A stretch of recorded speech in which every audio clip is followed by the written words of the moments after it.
And we're live, Your Worship. Okay, thank you very much. I'll call this meeting to order. I'll ask if there's any disclosure of pecuniary interest. If at some point throughout the meeting you find that you do, please declare it at that time.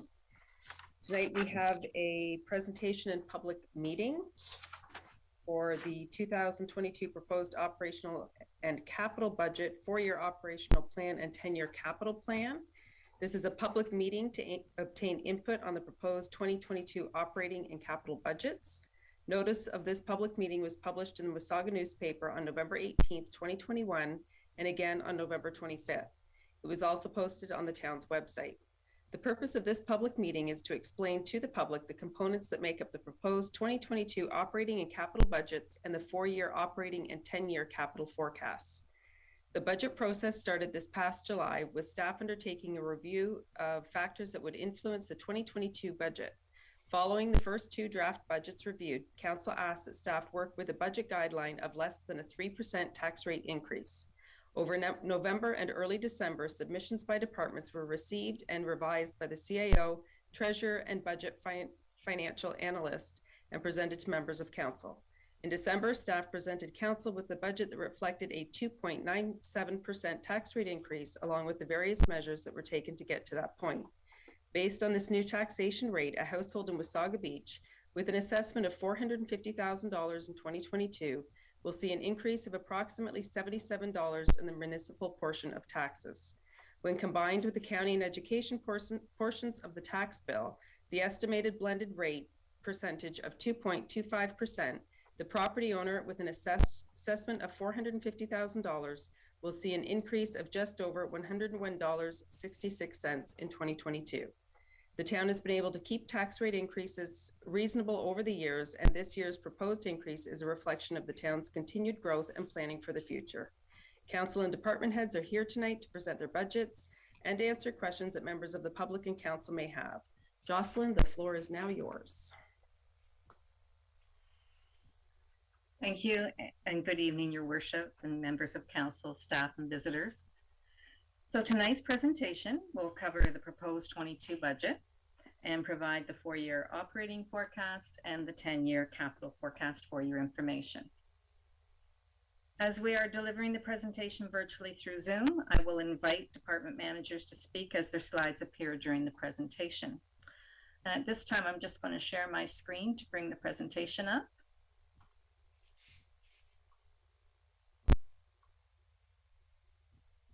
Would someone please confirm that they can see the presentation?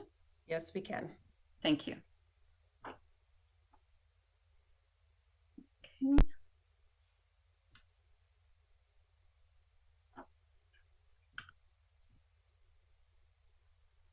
All right, so the agenda for the presentation includes the council mission and vision and the budget process, highlights of the 22 changes, and review details of how the 22 budget will impact taxes on the average household, and presentations for department budgets. And lastly, we will review the 23 to 26 forecast period. So council is responsible for the delivery of municipal services, businesses, to tourists in a customer-focused, cost-effective, creative, and environmentally sensitive manner that provides opportunities for all to enjoy family life and earn a living and pursue leisure activities.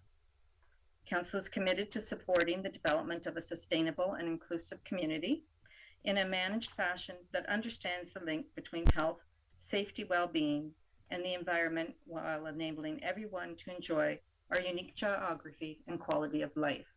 So this is our council mission. And I'll move it now to our vision statement. And Wasaga Beach is a thriving, fully serviced community, respectful of its history and culture, offering a variety of residential, educational, and commercial choices in neighborhoods developed in harmony with the environment that provides its residents, businesses, and visitors with a full range of entertainment, cultural, and public services while promoting a safe, healthy lifestyle, high community standards, business success, and harmonious relationships. So this is where we begin our budget process with our vision and mission statements and council priorities. So next we'll look at the annual budget process. So each year, as per Section 290.1 of the Municipal Act, we prepare the annual budget for the next year.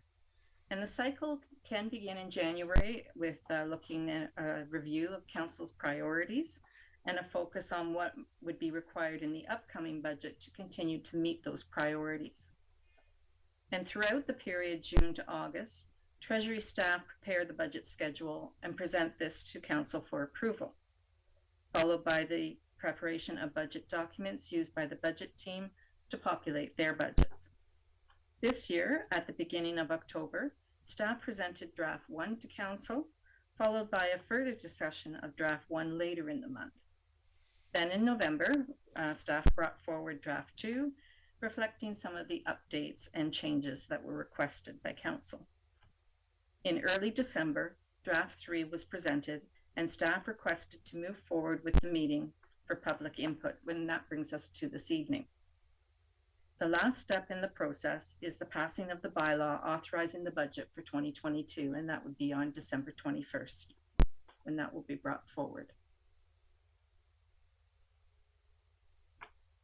So our total proposed budget for 2022 is $102.3 million. And we have two components: the operating budget, which is $44.9 million, and this represents 44% of the total budget. And then we have the capital budget of $57.3 million for the remaining 56%. Now, as a comparison, the total for 21 was $97.3 million. The total increase in the 22 budget over 21 is $4.9 million. And the operating increase is $2 million, and the capital program increase is $2.9 million.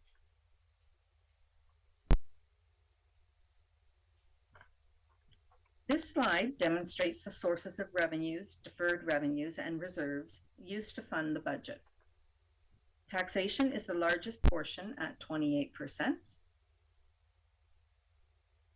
and followed by loan proceeds for the arena and library at 22%. The deferred revenues are 17%. The water and wastewater revenues provide 15%. And the general reserves and obligatory reserves, they provide 5%. And then we have user fees, grants, and they make up the last portions of 3% and 2%. So when the budget is developed, all other available funding sources are used first to cover the expenditures. And then with the remaining unfunded expenses, that portion is covered through taxation. The water and wastewater budget at 15% is funded through user rate fees and specific reserves that are attributed to water and wastewater built from the user revenues and the development charges. Deferred revenues, which represent 17% of the funding, are the development charges, which are collected for specific growth projects and accumulated in the deferred revenue reserve funds until the project is ready to be undertaken. It is important to understand that these development charges collected cannot be used for any other purpose other than the service that the funds were raised for. The revenues are drawn from the reserve when the account from the reserve fund accounts when the projects are undertaken. The other user fees, excluding water and wastewater, licenses, permits, and rental revenues, they represent 3%, and the grants are 3%. The town has 4 major committees on their governance structure. Breaking down the budget by committee, we have general government at 11.8 million, community services at 43.5, public works at 43.6 million, and planning and development at 3.2 million, and this brings us to our total budget of the 102. A review of the budget package that was distributed with this agenda includes operating summary and capital summary. These documents are grouped by these 4 committee sections, and you can see which departments and programs are included in each committee group.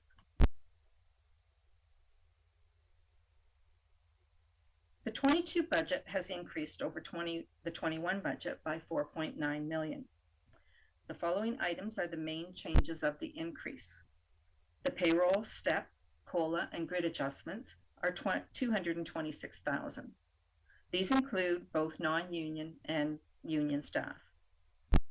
The new positions added in 2022 will increase the cost by 495,000. Debenture costs increased by 461,000 with the additional debt to be issued in 22. The total capital program increases by 2.9 million. Details of the changes will be covered in later department slides.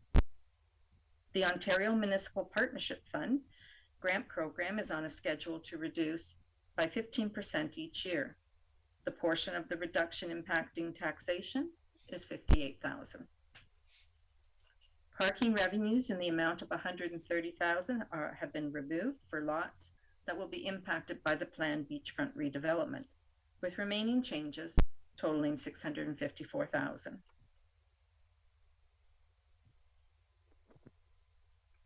There are several staffing changes that are added in 22. A new manager of planning, 157,000, which has been offset by a vacant economic development position for 116,000. There's an archives coordinator 2-year contract position, 47,000. A roads 1 position for 60,000. 2 water 1 operators for 137. Recreation programmers for 63,000, which is partially offset by the removal of the youth rec assistant at 28,000. 2 customer service associates, 13,000, and 1 special events programmer, 71,000. The last few staff positions are an economic development student for 14,000, a human resources student for 12,000, family service coordinator 54,000, and a community relations assistant for 19,000. So together, all of these new positions and present changes of 495,000. The next few slides will look at the tax levy. This pie chart in the slide shows the taxes for a household with an assessment value of 450,000. The taxes in total are 4,617 for the year. The education portion represents 15% of the tax bill, and in this example, it's $689 of the total 4,617 bill. The county portion is $1,256 or 27%, and the municipal portion for local services is $2,673 or 58% of the total bill. The municipality collects the taxes for all 3 government services, and then the town remits the education and county portions quarterly.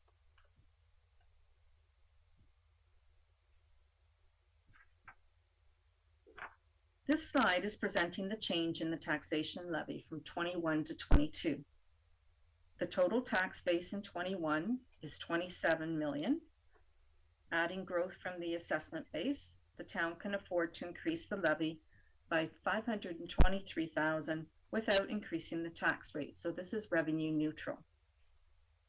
In 2022, the phase-in portion of the assessment increase that is usually available to the town is 0. And this is due to the provincial freezing of the phase-in because of COVID. Therefore, the balance of the levy of 824,000 must be covered through the tax rate increase of 2.97%. The final 22 levy is $28,473,620. As new homes and new businesses premises are built, the assessed value base for the town goes up. This increase in the assessment base helps to cover increased costs, lessening the tax rate percentage increase necessary to pay for the total levy. There are some items that are out of council's control. And so at the bottom here, we have policing. We had $71,000 increase. We have the decrease in the UMF grant, which then creates more demand on the taxation. And NVCA budget had an increase of 10,000. So In total, we had increases to taxation of $311,000 or 1.2% approximately. That was out of the control of council's decisions.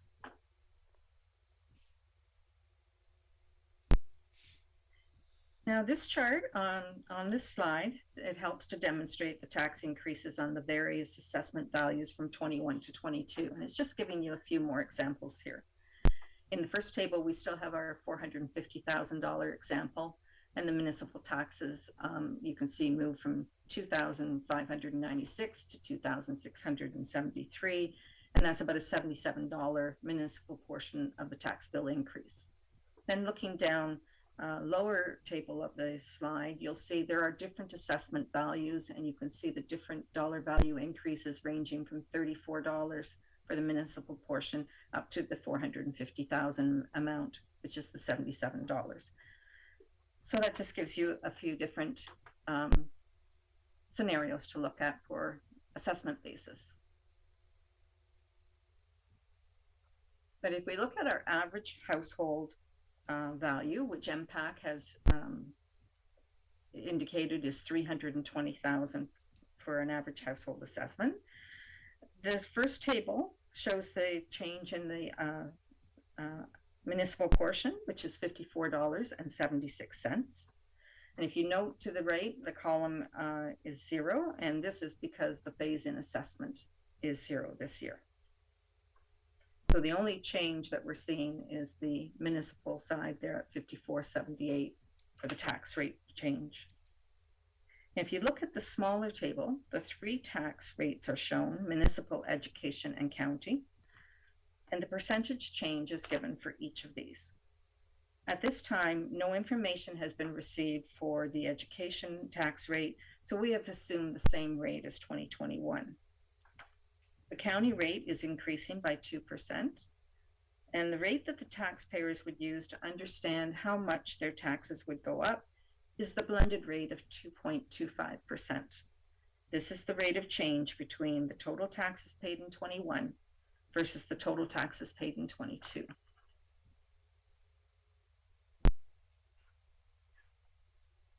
This slide provides a simple summary of how your tax dollars are spent, expressed as per $100. So looking at the top 3, we have policing at $17.28, followed by fire and health and safety costs at $15.92, and then public works at $15.84. And then there is a drop down to $9.10 for administrative functions, $7.12 for recreation and facilities, and parks at $7.08.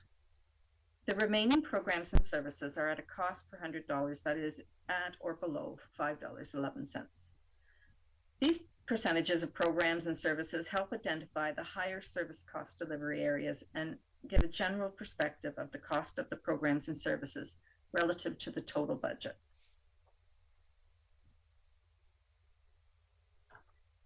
In the next 4 slides, the projected reserves, deferred revenues, and other obligatory reserve funds and discretionary reserves will be presented. First, we have the general unrestricted reserves. These are established by council approval.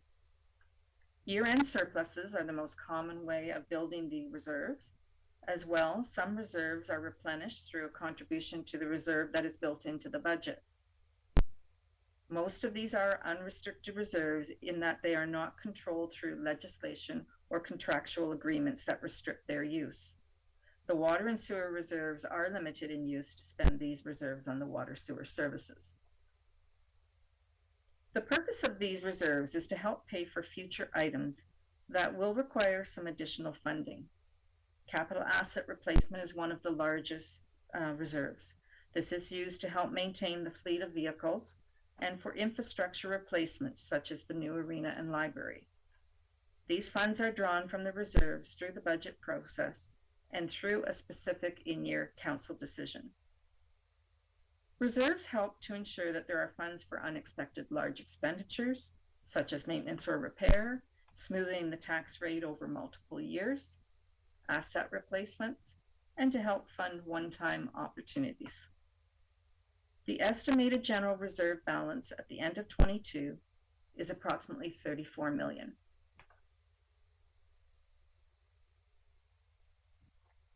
The obligatory reserve funds are restricted in use through either legislation or contractual agreements.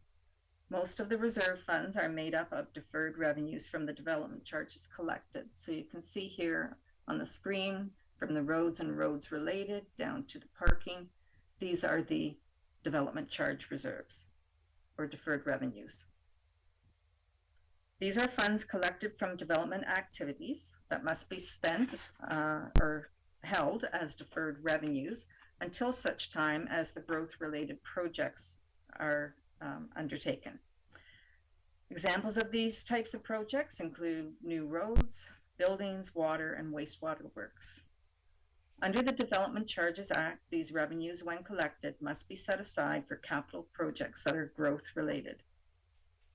Other types of obligatory reserves include grants from other levels of government, such as the federal and provincial gas tax, the grant from the Ontario Infrastructure Fund, and other government grants, some which are related to COVID-19. As well, there are other legislated reserve funds, such as Parkland Fund and the Building Code Reserve. The estimated balance of these reserves at the end of 2022 is about $5.8 million. The discretionary reserves funds are not restricted because of legislation or contractual agreements, but rather Council has restricted these funds based on agreements or decisions. The Library Board created their own building fund that they are contributing to for the new library. Subdivision agreements for capital improvement works are restricted until such time as required for the purpose intended. Discretionary reserve funds are estimated to be $268,000 at the end of 22. So in total, all of the reserves, deferred revenues, and the reserve funds, it is estimated to be $40.6 million at the end of 22. The contributions to the reserve are from the UMP grant and the library arena contribution for operating costs, development charges collected, donations, and other grant funding and contributions to reserves through the budget. The utilization of the reserves is largely in the development charge category for some of the large public works projects and the new arena library project. In the general reserves, there are draws against the water, wastewater reserves, and the capital asset replacement reserve. We will now begin the individual department presentations. The presentations are grouped into the 4 committees: General Government, Community Services, Public Works, and the Planning and Development. At this time, I would like to ask our CIO, George Vadaboncoeur, to turn on his video and mic. And George, please begin when you are ready and let me know when you want to advance to the next slide. Thank you, Jocelyn. Good evening, members of council and the public. It's my pleasure to speak to the council budget under general government. The first slide that you see there is council priorities, and there are several. I won't list them all. They're listed on this slide here. If we can go to the second slide, Jocelyn, there's additional priorities listed there. These are council's priorities for the coming year, and they've been building, they build on council's priorities that they set at the commencement of this term. If you could go to the next slide, please. So council's budget is a small budget in relative terms. It's on page 24 of the main budget document. However, here are a couple of the highlights. Memberships include the AMO, Association of Municipalities of Ontario, and the Great Lakes and St. Lawrence Cities Initiative. We've increased the insurance a small amount for 2022. We've maintained the Integrity Commissioner budget at $20,000, and there's a small capital budget for life cycle computers. Overall, the budget has increased a little over $5,000 from 2021. So that's the council budget.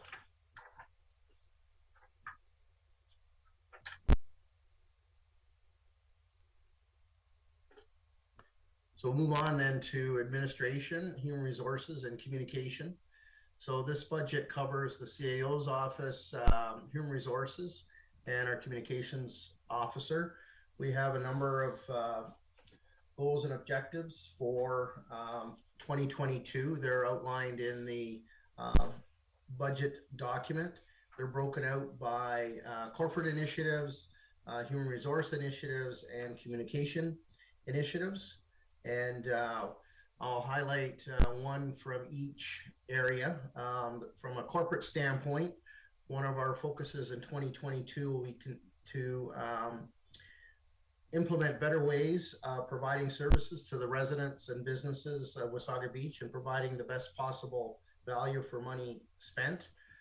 We've just established a customer service team led by the Deputy Treasurer and the Recreation Facilities Events Customer Service Coordinator, and they're going to be looking at ways to improve the delivery of customer service across the organization to ensure consistency and to ensure that we're making the best use of technology.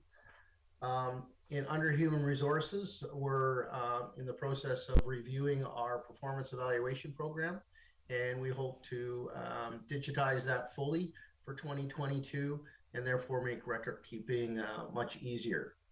And under communications, our main objective is to provide accurate and informally timely messaging to the public, and we've increased our number of publications across various areas in the organization, and I'll go into that a little bit later in my presentation.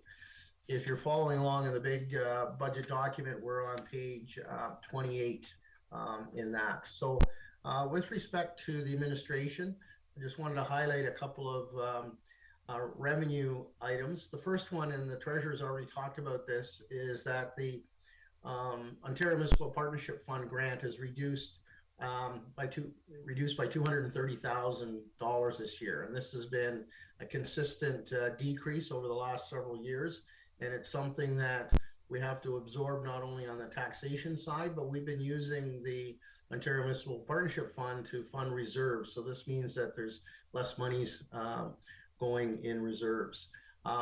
In terms of the expenditure side, we have a small increase for software for the Human Resources Department to deal with the matters that I was talking about earlier. Our publications account is increased by a little over $17,000 to reflect the cost of providing information to the public. And our advertising budget has increased from $8,000 to $15,000 to reflect regular ads and COVID advertisements. The doctor recruitment program continues at $35,000, and the Conservation Authority budget is at $253,000 for 2022, which is approximately a $10,000 increase. Next slide, please.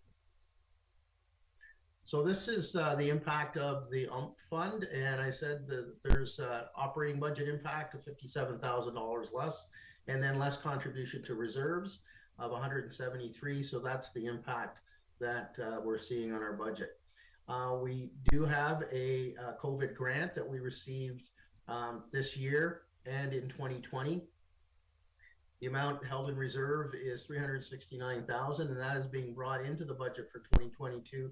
And we're going to be spending it on various COVID initiatives that departments are going to speak to during their presentation. We have a 1% capital levy, which generates $240,000. And we received federal gas tax revenue. It's estimated to be $656,000 in 2022. We have a small capital budget related to Town Hall, and we're going to be doing some repairs on the porch stairs and the various points around the building and our stucco walls. Next slide, please. And I'll just speak a little bit about the policing budget.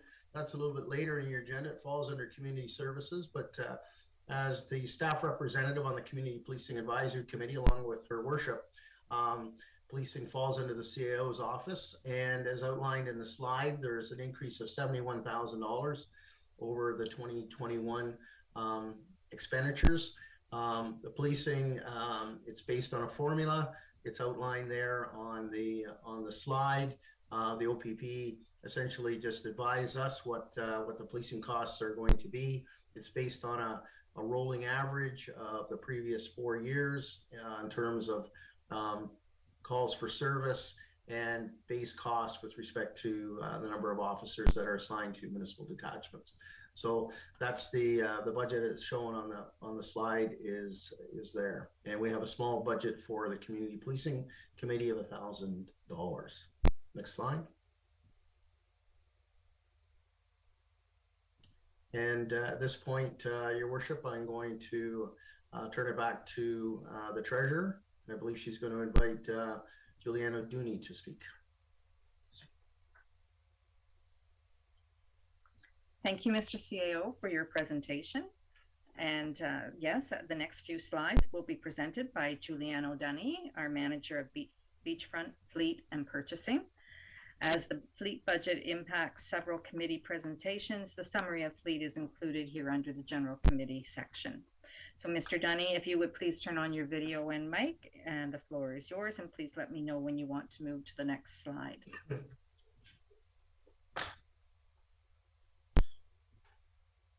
Thank you, George. Thank you, Jocelyn. Good evening, members of council, staff, and members of the public.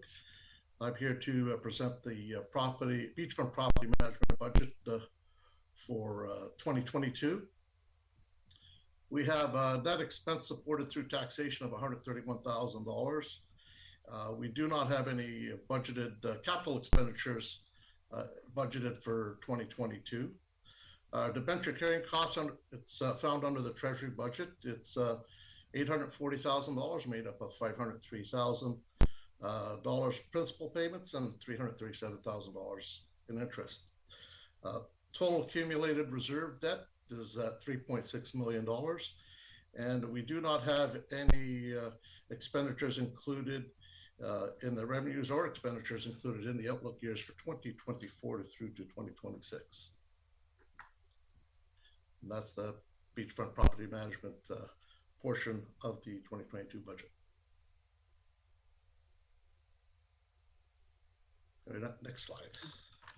I guess I'll move into the fleet portion budget.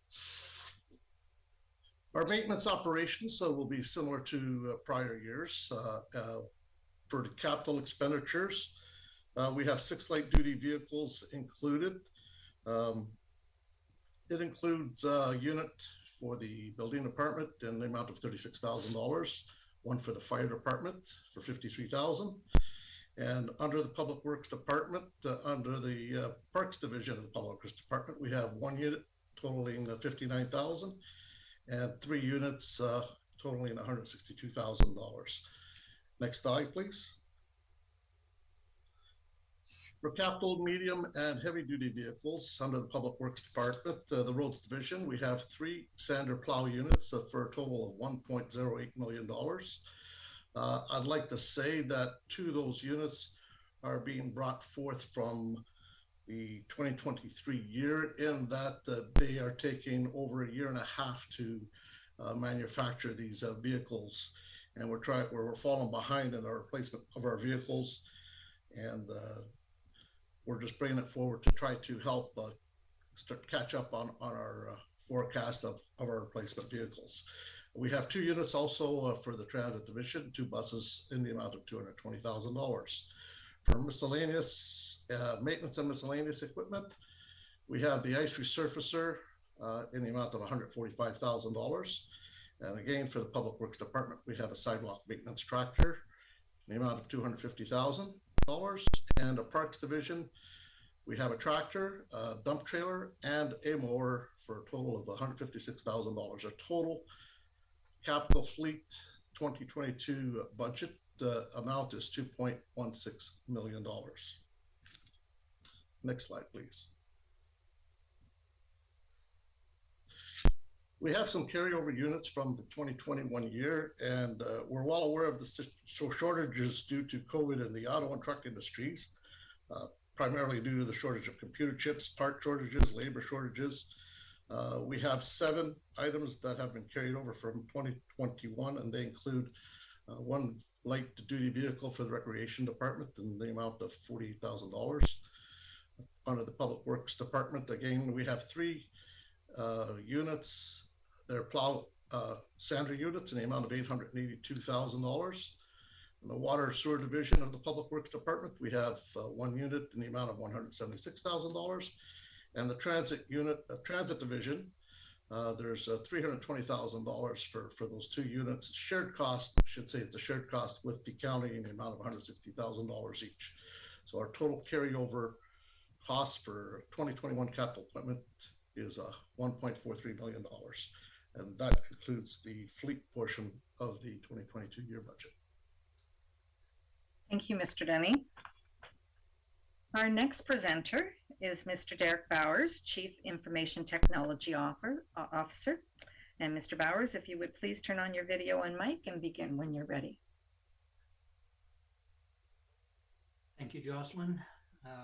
Madam Mayor, members of council, I'd like to present the 2022 Information and Technology Management Services budget. Under operations, we're looking at a one-year contract for our computer support specialist, $74,000. Managed computer security services, $135,000. Our ITMS operational software is $31,000. Under corporate software, in 2022, we'll be evaluating and implementing asset management software, $120,000. Capital infrastructure, with the new build of the Twin Pad Arena and Library, our network hardware comes to $22,000. And our capital security will be adding an additional public safety CCTV camera at Beach One for $12,000. That concludes the IT systems budget report. Thank you. Thank you, Mr. Bowers. And the next presentation I will give myself for Treasury. So on page 46 of the budget package, we outline the goals and objectives for the Treasury Department. Three major goals for 22 will be to continue the e-commerce rollout with more payment availability on the website, and the continuation of implementing the asset management requirements and the customer service initiatives. And if we turn to the budget highlights, the first items that we'll look at is the revenues. An increase is expected in interest revenues from the new investments that were made in 21. One important point that I'd like to make about the town's investments is that the municipality is restricted as to what type of investments it can make. So the town cannot invest in instruments where we could lose the principal of the investment. Therefore, GICs, bond portfolios, and principal protected notes, these are the main investment opportunities available to the town. We also have a small reduction in the internal transfer revenues as the cemetery financial model has changed, and it will no longer be a self-sustaining program, and therefore it will no longer provide a transfer of internal revenue to the Treasury or any other of the departments. Under expenditures, the main highlight includes the purchase of a new envelope folder insert machine, and this is a capital replacement item at $15,000. And the next item in the expenditure is for new asset management software that will be considered in 2022, and the Treasury Department's share of that is $36,000. This was a project originally planned for 21, and we're now moving it forward to 22. Under the debt financing for the town, there is a new debenture for the Main Street Bridge, as well as the interest on the construction financing requirement for the new arena and library. The remainder of the Treasury budget is status quo with annual inflationary increases and step and COLA adjustments. And this concludes the Treasury presentation. So at this time, I will introduce Dina Lundy, Director, Legislative Services and Clerk, to present the next couple of slides. And Dina, if you would just let me know when you want to move to the next slide. Thank you, Jocelyn. So thank you, Your Worship. I'm here to present the Legislative Services budget for 2022. For clerks, the largest part of the budget is, of course, the municipal election in 2022. Voters will have the option to vote by internet or by paper ballot. The archives has moved to a standalone facility, and costs for operation of the building have been built into the budget. In addition, a part-time contract staff resource will be hired to administer and coordinate the opening and operations of the archives. Council received a report earlier this year in regards to the new financial model for the cemetery, as just mentioned by the treasurer, which will include tax support going forward. Improvements for the cemetery in this budget include shade tree planting now that the road expansion is complete. Next slide, Jocelyn. Oh, I'm sorry, did I talk about business licensing? Sorry. Business licensing revenue is expected to increase as a result of the third year of fee increase phase-in, and the department will be transitioning to new software. In regards to bylaw and parking, office renovations will be completed and will assist with physical distancing and security and customer service, and this is funded fully through reserves, with most of the funding being from the COVID grant and the balance from our parking reserve. Replacement of computer equipment has been included, as well as additional radio equipment for officer communications, which is reducing rental requirements. And this concludes the legislative services budget for 2022. Thank you, Madam Clerk. And we are now moving into the community services section of the budget. So at this time, I will ask our Fire Chief, Mike McWilliams, to please turn on his mic and video and proceed when ready. Thank you, Jocelyn, and good evening, Your Worship, members of council. In your 2022 budget meeting agenda, the Fire Department Emergency Management and Health and Safety portion can be found on pages 130 to 133. Included are the mission statements and a list of the key goals and objectives for the coming year. Starting with the fire department's operational budget, there's not much change year to year. The standard inflationary increases, as well as cost of living and wage step increases, have been included.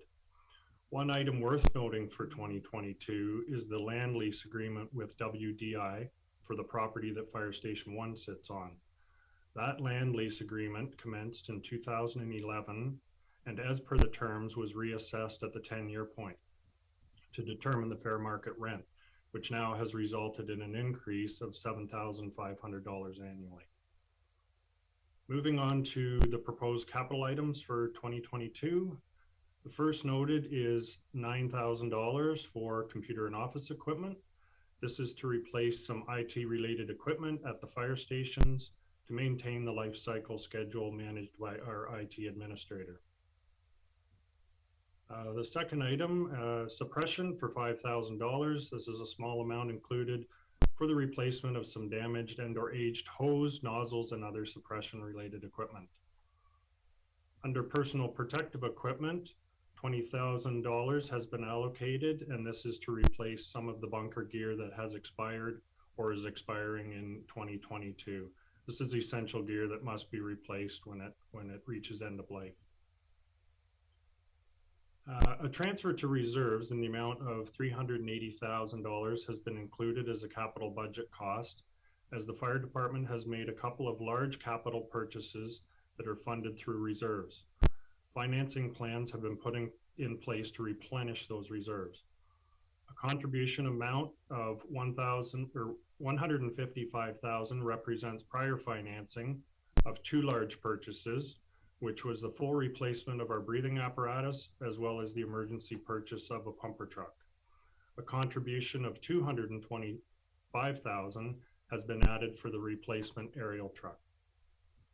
The replacement aerial truck was approved by council at a special meeting on October 7th, when I brought forward a recommendation to make an immediate purchase of an in-stock demo unit that would see savings to the town in both time and cost.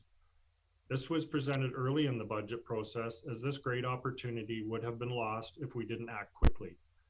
With the cost increase to fire apparatus, we saved $250,000 to $300,000 and saved a year and a half of build time. The capital asset reserve, as I mentioned, and the development charge reserve will be used to purchase this vehicle at a cost of $1,365,900. There is also a light duty vehicle replacement included for 2022, as one of the fire department's pickup trucks is past due for replacement with respect to the life cycle schedule for our small fleet. Our practice has been to keep a pickup truck in service for 12 years before replacement. However, we currently have a truck that's in its 14th year, as it was pushed in prior years to relieve some pressure on those budgets at that time. $53,000 has been allocated for this. I wanted to note the Fire Station 2 renovation. This project was a 2021 budget item, which will carry forward an amount of $920,000 into 2022. The planning of this project has taken a little longer than expected, as there were some unforeseen hurdles which are being worked through. We also received a federal and provincial grant for this project in the amount totaling $361,570. And finally, the proposed budgets for emergency management and health and safety are status quo with no capital projects planned. And those are my highlights of my 2022 budget proposals. Thank you. Thank you, Mr.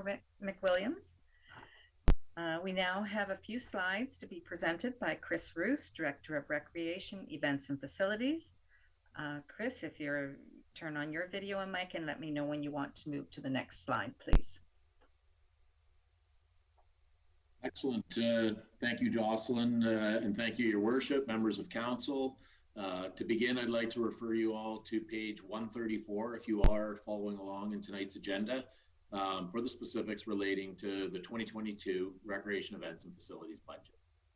The Recreation Events and Facilities Department oversees provision of various services operated through the following 4 divisions: customer services, facilities, special events, and recreation, which provides a variety of programs, as well as the youth center, the seniors active living center, and the volunteer programs. Highlights of the department's operating and capital budget include, starting with capital, it almost goes without saying that the entire community will benefit for decades to come, that the ongoing construction of the Twin Pad Arena and Library over the coming year, the town's consultants and general contractor will continue construction in 2022, contributing to a $21.8 million capital spend on this upcoming phase of the project. Further capital spends for the facilities department are introducing an electric ice resurfacer. This will be used in the new Twin Pad Arena, as well as finish out the season at the Wasaga Stars Arena next year. We are also scheduled to receive a 3rd light-duty panel van. This vehicle will be used to transport staff and equipment across multiple facilities. Smaller projects include further upgrades to the Recplex roof, as well as minor exterior enhancements at both Town Hall and the Youth Center, budgeted for roughly $15,000 each for those last 3 projects. So moving on to the customer service operational budget. Some specifics relate to 2 new part-time employees. We are expanding the customer service team, and we intend to have the front desk open until 8 p.m. on all weekdays starting in the spring. This is an expansion that will help lend to a second desk that will be run at the new Twin Pad Arena starting in mid-2023. Other initiatives in that division include the implementation of online facility scheduling. We intend to show the public what rooms are available on what day in order to preempt over-the-counter services when booking various facilities.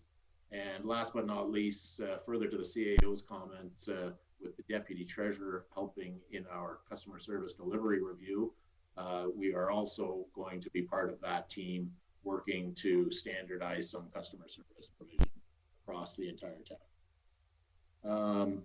Next slide, please, Jocelyn.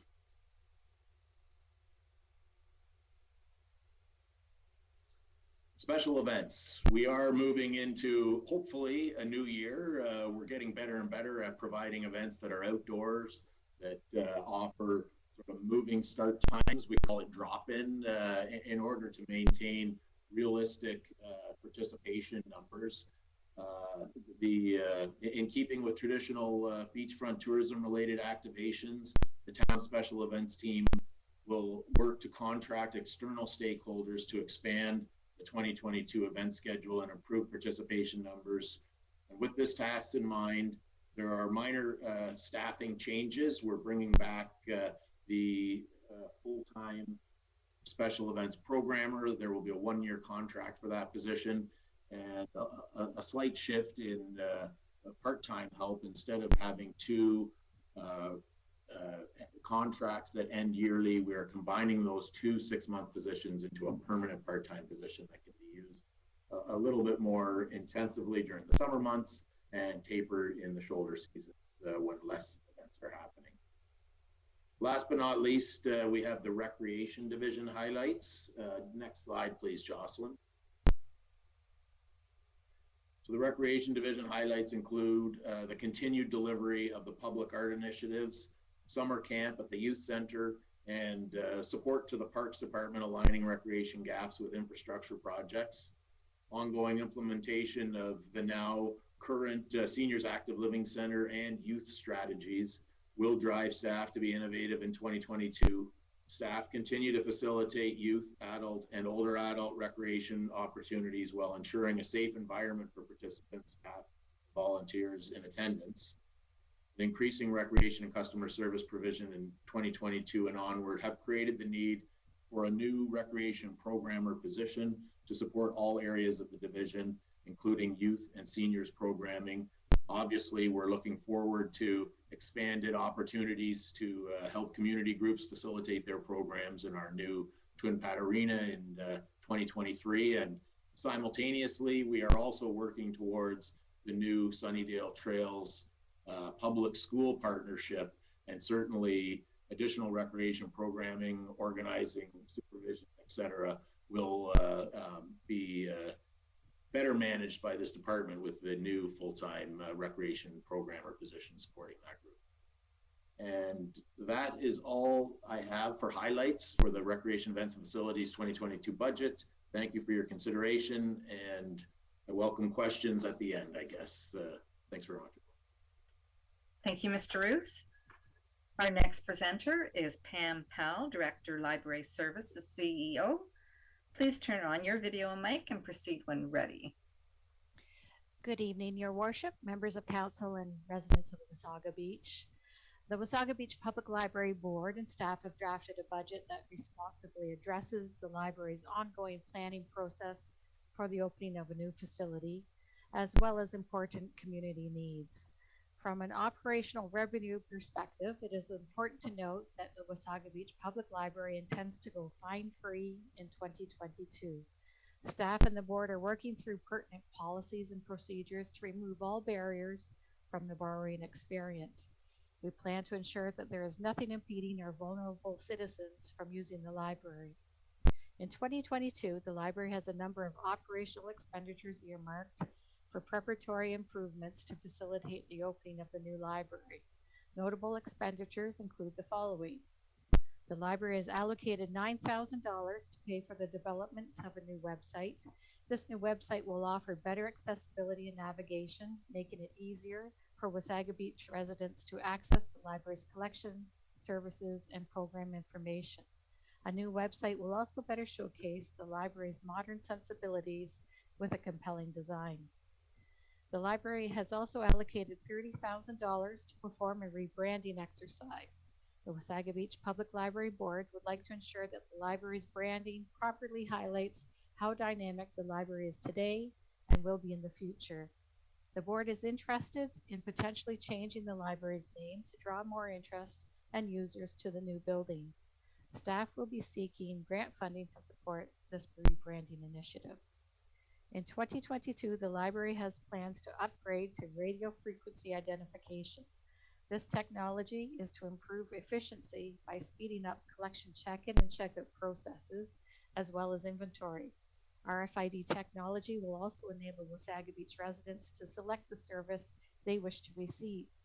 By using RFID, the library will be able to provide self-checkout stations.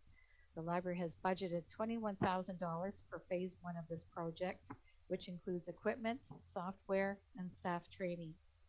Staff have applied for grant funding to try and support RFID implementation. In September of 2022, the library intends to add a permanent part-time community relations assistant to the staffing team. This new role will help the library better communicate its value to the community and through the library's website, social media, and promotions. The community relations assistant will also help the library build stronger partnerships with local groups, organizations, and businesses, as well as the community's educational providers. Through collaboration, the library will help address any gaps that we find in local service provision. In 2022, the Treasury Department has built in $340,000 as a phase-in for the new larger library's projected operational costs. These funds will help to smooth taxation in upcoming years, preventing an unwanted spike in the municipal tax rate. Although a major focus of the new year will be on planning for the new library, staff have made an effort to address current community needs as well. The library plans to spend $2,500 on a new virtual platform that will augment the learning of the community's approximately 2,600 school-age children. The library's new BrainFuse platform will offer unlimited virtual one-on-one tutoring and homework help on a selection of subjects from calculus and chemistry to social studies and writing. The experienced educators available through BrainFuse will even help adults with their learning issues. As well, the library will be funding in-person early literacy assistance for grade 1 students who are struggling with reading. This program will help children build the skills and confidence they need to improve their performance in school. Library staff have already reached out to the town's elementary schools, and teachers have identified students in need of extra support. This new program will augment the library's past and present efforts to support early literacy that includes story time, 1,000 books before kindergarten, pause to read, and the TD Summer Reading Club. Next slide, Jocelyn, please. The Twin Pad Arena and library budget. The construction of both the new library and Twin Pad Arena were deemed priorities by the Wasaga Beach Council in 2019, and numerous steps have been taken to follow on Council's vision to improve town services, including the identification of the ideal building site, as well as the hiring of a project management team, design consultant, and general contractor. Construction of the new joint use facility started in September 2021, coinciding with the launch of a new Twin Pad Arena and Library fundraising campaign. To date, more than $1.1 million has been pledged for the new building. Last year, the focus of the fundraising campaign was on the establishment of pertinent policies, contracts, and promotional tools, as well as securing of a major building sponsor. In 2022, the fundraising campaign will focus on obtaining donors to sponsor approved facility assets. To that end, staff are projecting the raising of $298,000 in campaign revenues, and this figure could even be exceeded if asset sponsors choose to pay upfront rather than finance over 5 years. The campaign is expected to cost approximately $71,000 in 2022, and expenses include the salary of a temporary full-time fundraising coordinator position, as well as marketing promotional costs. The expected net funds of approximately $227,000 will contribute to the municipal reserves to be used for the construction of the new building. In capital expenses, Chris has already outlined some of the costs tied in with the new arena project. The 2022 municipal budget also includes significant capital funding for the new library. Construction of the new building is underway, with concrete footings and foundation walls currently in the works, and substantial completion is scheduled for June 2023. Approximately $5.4 million has been allotted for the library in 2022 and $21.8 million for the Twin Pad Arena. The capital funding will be obtained from loan proceeds, reserves, discretionary reserves, DC reserves, as well as other reserves. Thank you. That's a report from the library. Thank you, Ms. Powell. We now have several slides that will be presented by our Director of Public Works, Kevin Lalone. Kevin, if you would please begin and let me know when you'd like me to move to the next slide. Thank you, Jocelyn. Good evening, Your Worship, members of council, and those from the community with us tonight. I am pleased to present the proposed Public Works operating and capital budget for 2022. As everyone is aware, our department is responsible for right-of-way activities and operations, including roads, drainage, water, wastewater, parks, engineering services, transit, and the capital programs that would accompany those divisions. Next slide, please. As we look at the notable changes for operations and related studies for 2022, I'd like to highlight a few items. Under transportation services, we have the 5-year update to the town's transportation study. And this study helps guide decision-making as it relates to capital transportation program and related upgrades, including urbanization, widening, intersection improvements, and signalization. Similarly, we have the biennial structural inspections, commonly referred to as the OSUM inspections of the town's vehicular and pedestrian bridges. And this is required every 2 years through provincial regulations. With respect to drainage, we continue with the multi-year drainage master plan, and this is a 2-year study which started in 2021, and we've carried those costs forward into 2022 for its completion. I also want to highlight that we will be issuing the RFP for transit operation services again next year, as this contract with Landmark is set to expire in the summer of 2022. Again, we will be looking to partner with neighboring municipalities as part of a joint procurement initiative, similar to what we did in 2014. With respect to specialized transit, we are awaiting results from the county's transportation master plan to confirm opportunities and partnership opportunities with the county for this service, particularly with the hopes that we can leverage existing resources, vehicles, and equipment currently in operation as part of the Links Plus program. If this is not a possibility, we will be including specialized transit as a provisional item to the transit contract RFP.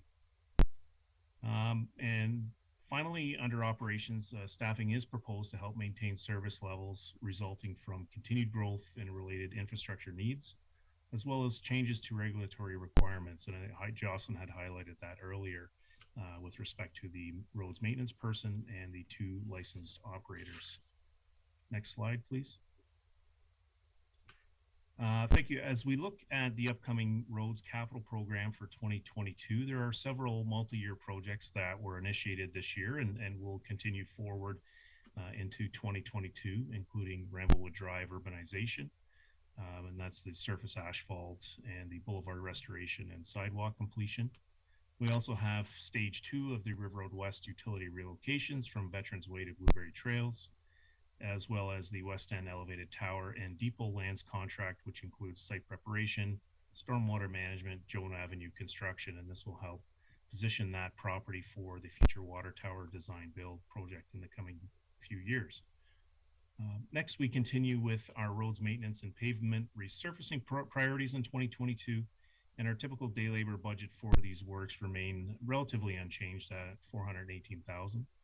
And these priorities are based on our roads needs study as well as recommendations from supervisor monthly road patrols. And certainly of particular importance, we will be finalizing the detailed design for Beach Drive early in the new year, and the first phase of Beach Drive reconstruction is slated for tendering this coming summer. Next slide, please. As we look at the water and wastewater capital priorities for 2022, there are several, again, multi-year projects that will carry forward as well. The tertiary filter upgrades with new disc filter technology. We have the biosolids complex upgrades, the Beechwood Road trunk water main looping, which is a prerequisite for the new elevated tower I spoke to earlier, and as well as the local improvement petition that has recently advanced for Joanne Crescent, and that's the servicing and construction for I believe there's 11 or 14 lots in that area.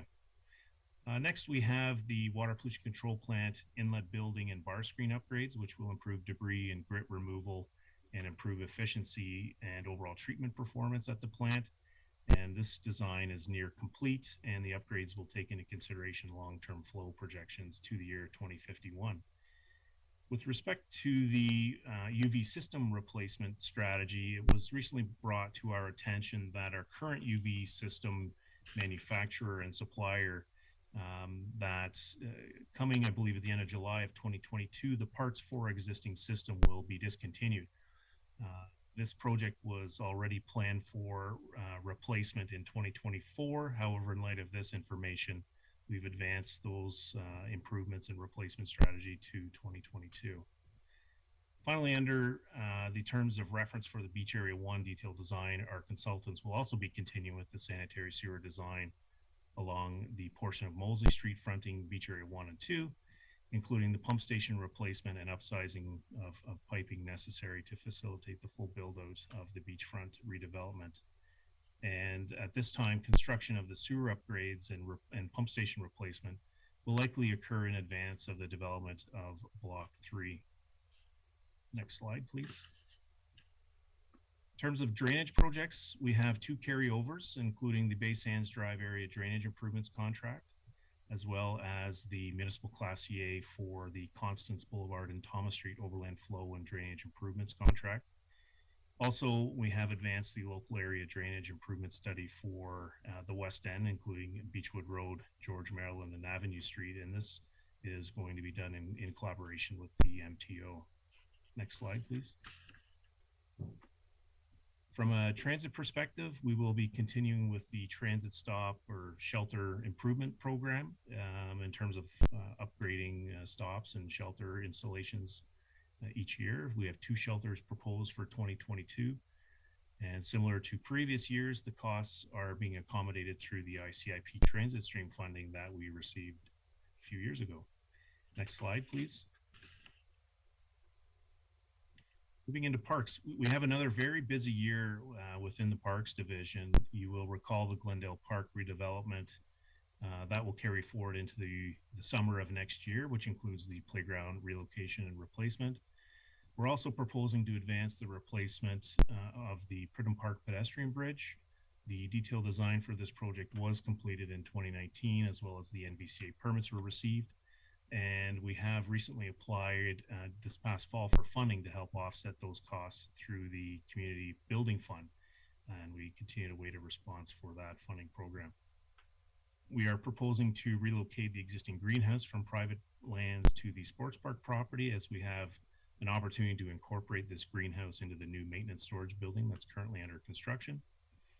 And with respect to Beach 1 and Phase 1 of construction, the existing splash pad is slated to be removed as part of the Phase 1 demolition work. So we're proposing to engage a landscape architect to undertake various site assessments to confirm a suitable and new location, together with completion of the detailed design for this new splash pad.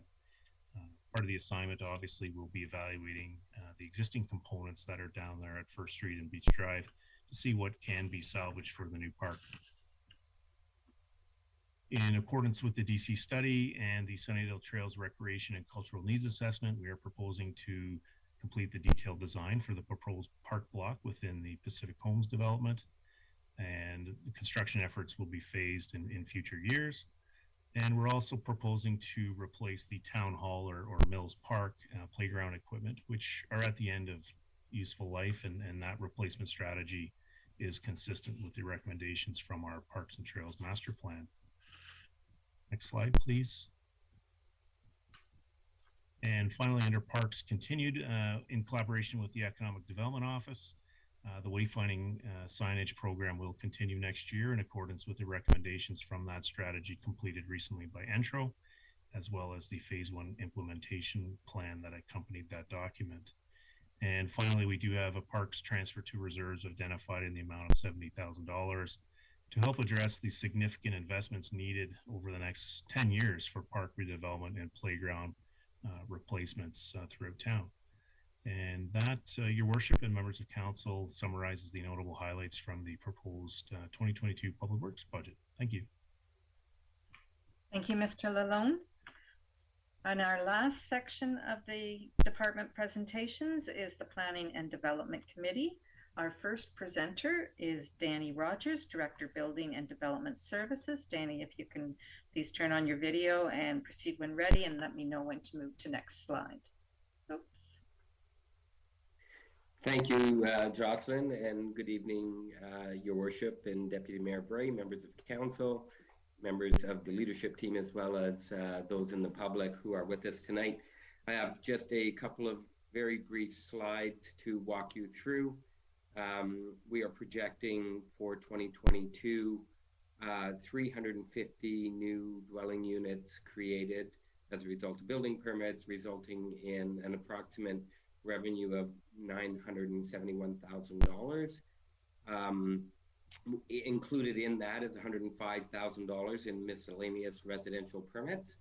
And after meeting the costs to run the department, that would see us make a modest contribution of approximately $34,000 to our building reserve, bringing the balance at the end of 2022 to approximately $1.4 million.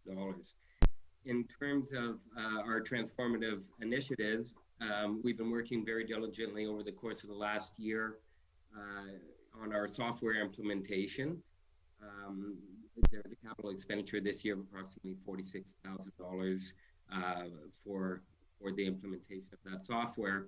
And what the software means to both our stakeholders in the development community as well as our residents is that they will be able to apply, pay for, and attain building permits online and digitally, should they choose to do so from the comfort of their home office or their mobile device if they're that technically savvy.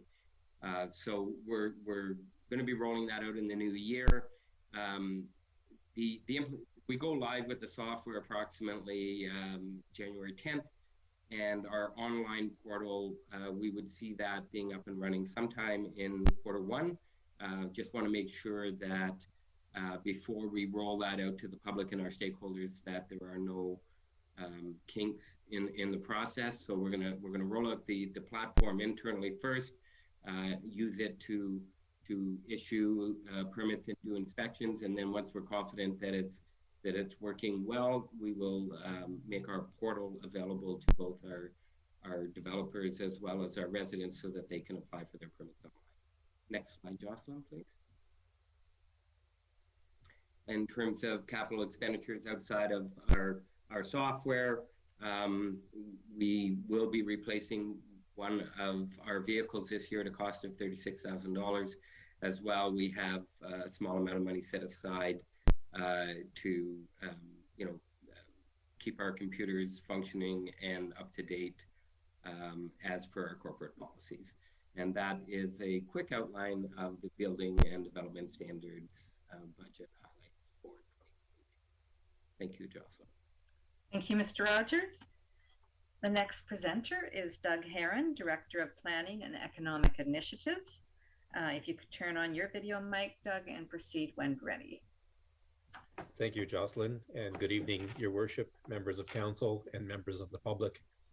In the planning operations proposed budget for 2022, we have multiple long-term planning and development studies proposed. There are two carryover studies. The first one is the continuation of the official plan update. The current official plan dates to 2003, is significantly out of date. And the intent with this update of the official plan is to bring our official plan into compliance with provincial policy and the county policy. The second carryover is the West End Secondary Plan Study. This is a focused study to look at development in the West End, geographically from the roundabout over to the border with Collingwood. Those lands are experiencing some development pressure, and the intention is to look at growth policies for that West End and invite comments from the public as well from the West End. Third on the list is we have $100,000 for the comprehensive zoning bylaw update.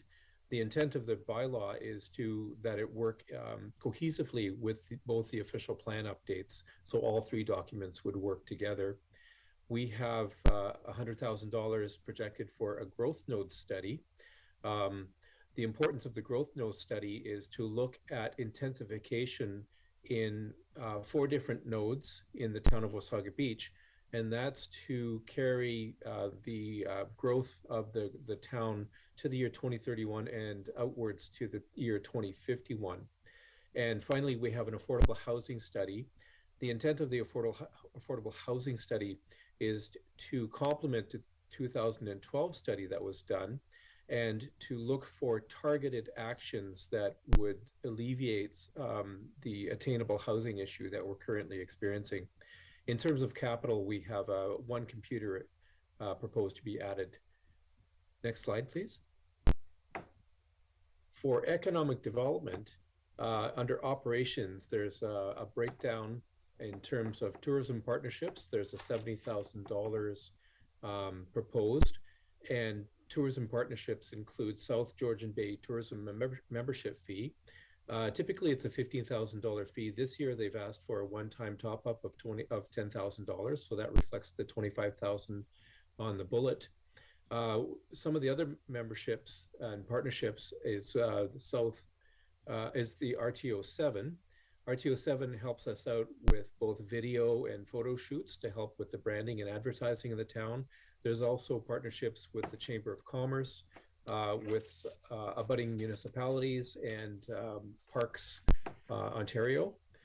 We have a $30,000 projected budget for the town branding project. That project has already commenced. It's a carryover from 2021. The total cost is $64,000, and of that, $50,000 is being covered by a grant from the County of Simcoe. That project is currently underway. There is $40,000 projected for the economic development strategy. That strategy was adopted this year, and the $40,000 goes towards targeted and actionable items from the economic development strategy.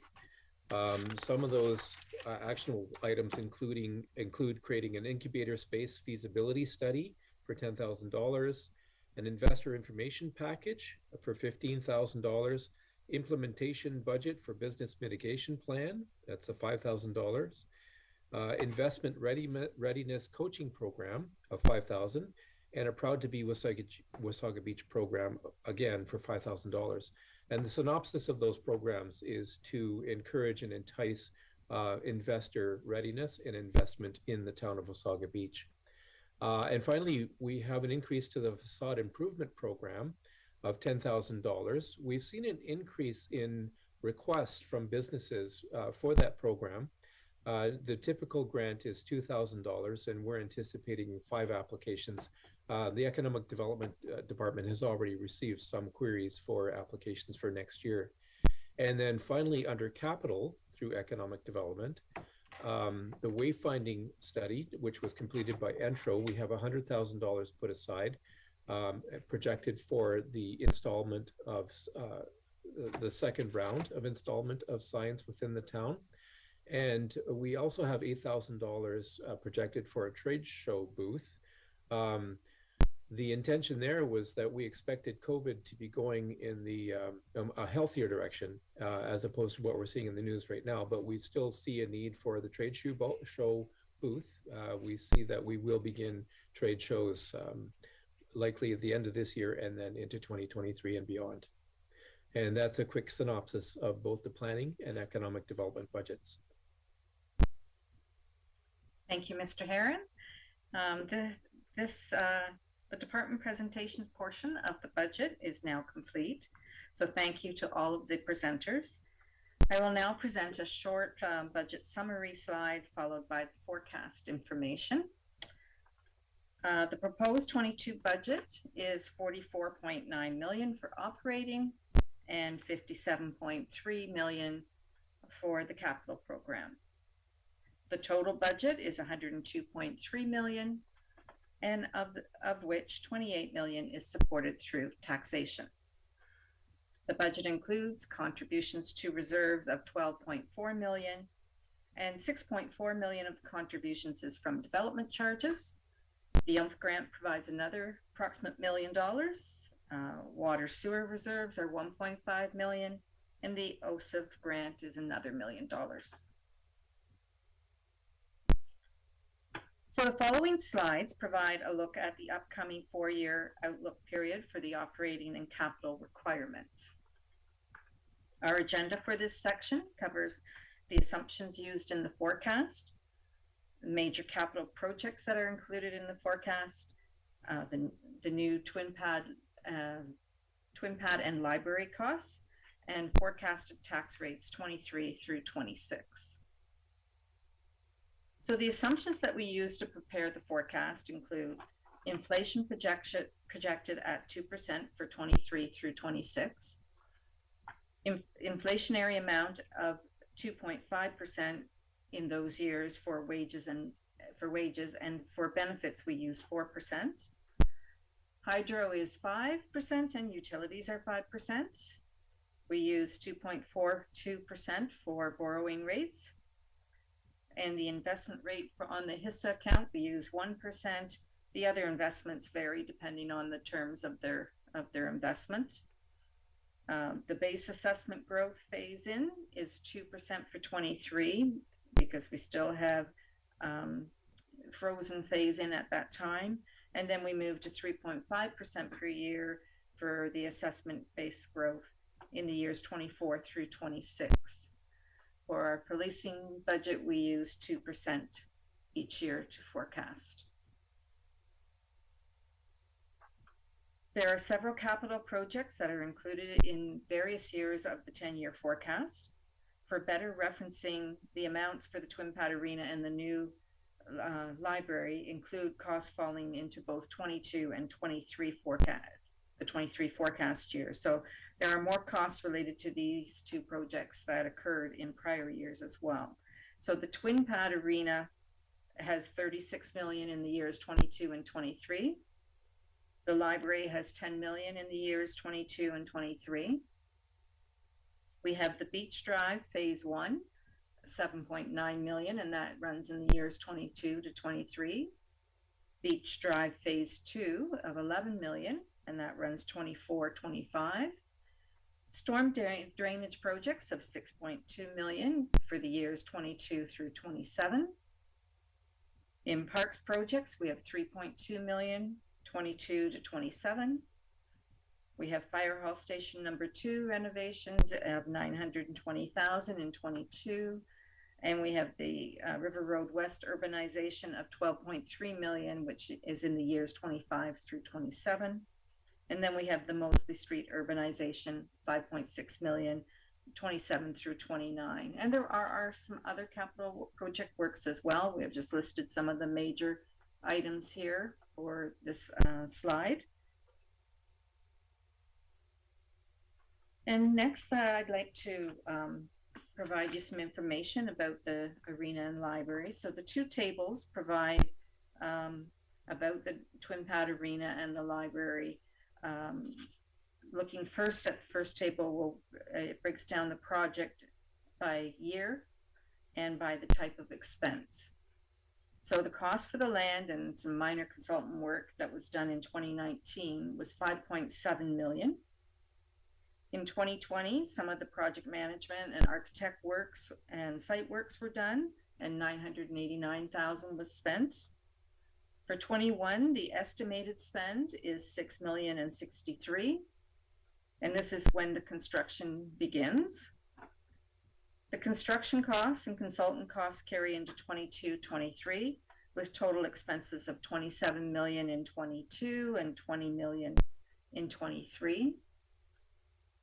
And in 22 and 23, mainly in 23, the furniture and fixtures are purchased for the new facility. So the total project costs incurred are 59,970,305. In 2023, when the building will be open, the new incremental operating costs begin. And these we have at a total of 1.4 million, of which we've already phased into the tax base 677,000. So the next impact in 23 will be 723,000. The table below shows the total 59.9 million cost by year and how it will be funded. The main funding streams are reserves and surplus, which is 13.5 million. Development charges will provide 14.2 million, and the debenture will be 31.7 million. When the town is forecasting for future years, the assessment base must also be forecasted. And under normal years, we use a conservative 4% increase based on prior year's history to project future growth. During the years where the phase-in assessment has been frozen, the forecast increases less. And so for 2023, the forecast uses 2%, and for 24 onward, we are using 3.5%. This table provides the actual percentage change in the assessment base for the years 2014 to 22 based on the previous year's actual growth rate. The range is 1.93% to 5.52%, with an average increase of 4%. With our presentations almost complete, this slide provides the forecasted operations and capital budgets for the years 23 to 26. The operations budget is 27.7 million for 23, 29 million here, 29 million for 24, 29.7 million for 25, and 30.5 million for 26. The capital budget for each of these years is 2.8 million in 23 and 3.6 million in 24, 5.2 million in 26, and 6.6 million in 26. The municipal portion of the tax rate for each of these years is projected to be 4.28% in 23. It's high in that year due to the frozen phase-in in the assessment base. Then we have 3.26% in 24, 3.19% in 25, and then 2.74% in 26. The forecast includes all of the capital projects that staff have identified for the 10-year forecast contributions to reserves and ongoing operating costs. The 10-year capital forecast is included in the budget package on page 129. This concludes the budget presentations. I would like to thank the budget team, which includes staff and council members, for all of their interactions in the budget process. I'd also like to say a special thank you to Cindy Moore, our budget analyst. She has a key role in the budget process, helping to prepare budgets, assist staff members, and bring the budget document to its final state. So thank you to everyone, and your worship, that completes our presentations. Okay, thank you, Jocelyn. Thank you to you, Cindy, and our department heads who presented tonight. I know a lot of work goes into these budgets, and it's truly appreciated how much time and effort goes into keep our tax rate reasonable for our residents. So thank you for that. The next portion of our meeting is public input. I think before we go there, we'll take just a quick 5-minute break and come back at 8:35.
You should be live, Your Worship. Okay, thank you. The next portion of this public meeting is for public input. And I know we have a number of registrants this evening. So Madam Clerk, can you please introduce our first speaker? Thank you, Your Worship. Yes, Susanna Wilsman, if you're available. I don't think she has joined, actually. Susanna may have left the meeting. She was here earlier. So we'll go down to Nick Grant. Nick, if you would turn on your microphone and camera and go ahead and ask your question. Or I do see Nick here. Perhaps he stepped away. We can come back to Nick. I have Kathleen Caswell. Kathleen, if you would, there you are. Thank you so much. Yes, Your Worship and councillors and other people of the public. First of all, I wanted to say how impressed I am. The presentations were amazing, and you can tell how hard everybody works at the town. And yes, I've had very great experiences interfacing with the town. However, I will state my disappointment when I tell you that I am part of the Wasaga Beach Climate Action Team, which has been formed only in the last few months. And we're really interested in seeing what the town and the community can do in regards to climate change reduction. So I only have one really main question, but I have a bit of introduction to the main question. It takes about 3 minutes, so bear with me. I have timed it. So it has been scientifically proven that climate change has a severe effect on our health and safety. There's a document put out by the Simcoe Muskoka District Health Unit called A Changing Climate, which talks about the effects of health on our health from a changing climate. It has also been scientifically proven that climate change is a direct result of harmful gas emissions into the atmosphere, and that the use of fossil fuels are creating the majority of the harmful emissions. Now, obviously, this is a global problem, but we believe we all have to play our part, as we are all going to be or are affected by it. The town of Wasaga Beach has officially declared a climate emergency, and it is within the town's mandate, as stated in the mission statement and in the council priorities, to provide a healthy and safe environment for the community. Therefore, I would like to ask how much funding has been allocated to reduce greenhouse gas emissions, and in particular, how much funding to migrate the town buildings away from fossil fuels, and to incentivize the community to migrate away from fossil fuels. There is a program available to do that called the Community Efficiency Financing Initiative, which I have sent the documentation to the town in the past. And how much funding to incentivize developers to build green communities, like incentives possibly to do with reductions in property tax or deferring development charges.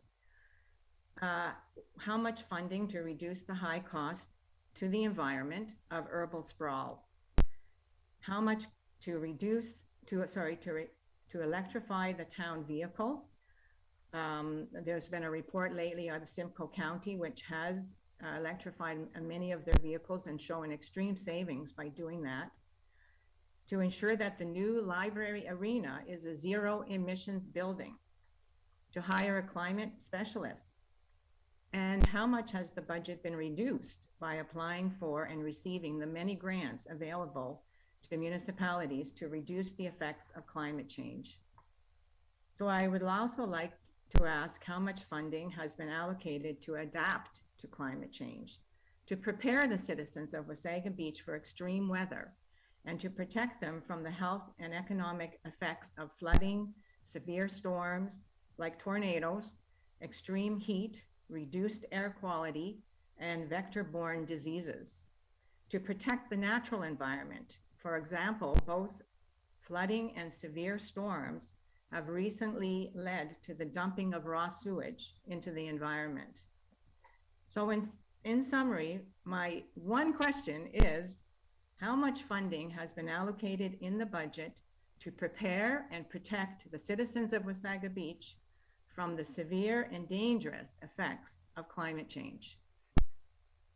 Okay, thank you, Kathleen. As you know, I have committed to meeting you in January, and I've spoken to the CAO with regard to having pertinent staff in the room who can answer a lot of what you asked tonight. I don't know that we're in a position to answer all of that. I'll look to Mr. CAO. Hopefully we could, this is recorded, so hopefully staff can come to that meeting with Kathleen to answer some of these questions. Is that fair? Thank you, Your Worship. Yes, that's very fair. We have started to work internally with respect to organizing all the initiatives that are underway in various departments and preparing a report that our building department is overseeing the preparation of that should come to council in January. So that's good timing for that discussion with Kathleen to outline what the town has been doing with respect to dealing with matters pertaining to climate change.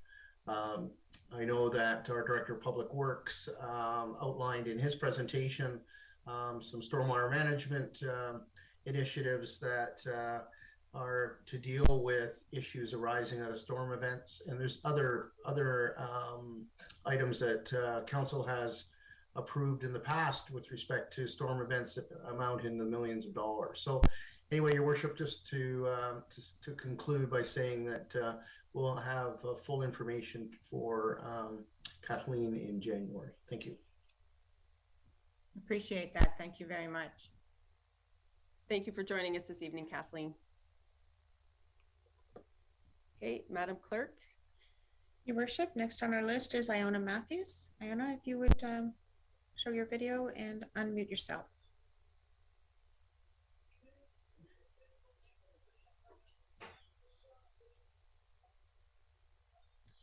Hi, everyone. Good evening, councilors, staff, and the public.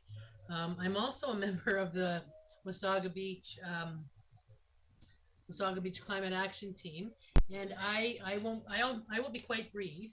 My question is, in reference to your climate emergency declaration in May, can you show us where in the budget your environmental priorities are being demonstrated? And actually one more, have you directed staff to investigate actions that can be undertaken in an effort to combat climate change? Perhaps the answer might be, along with Kathleen's question, if you can't answer it right now. Okay, thank you, Iona. Mr. CAO. Thank you, Your Worship. I think our treasurer is going to respond to that question. Thank you. Okay. Jocelyn. Thank you, Your Worship. We do have some works that we are undertaking now. So for example, we have a staff report on the agenda this week on Thursday's agenda to look for hiring a consultant to do an energy planning review.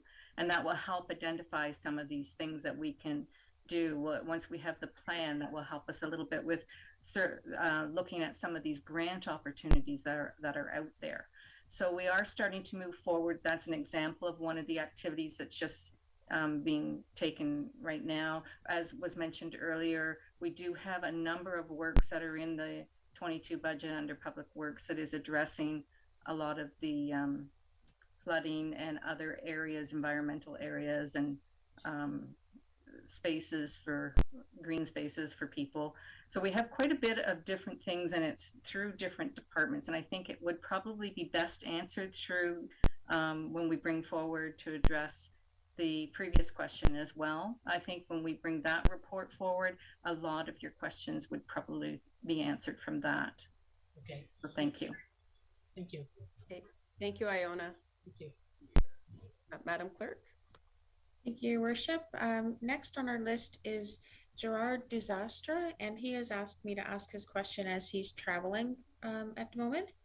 And his question, along the same lines as the last two speakers, is there anything in the 22 budget plan to reduce or mitigate town greenhouse gas emissions?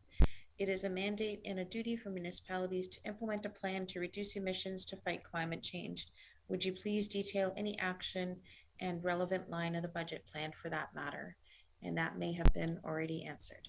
Okay, thank you for that, Dina. And yes, I think once we meet with Kathleen in January, I think it might be beneficial to through our communications department put something out outlining some of these things that people have raised with us today and shown interest in.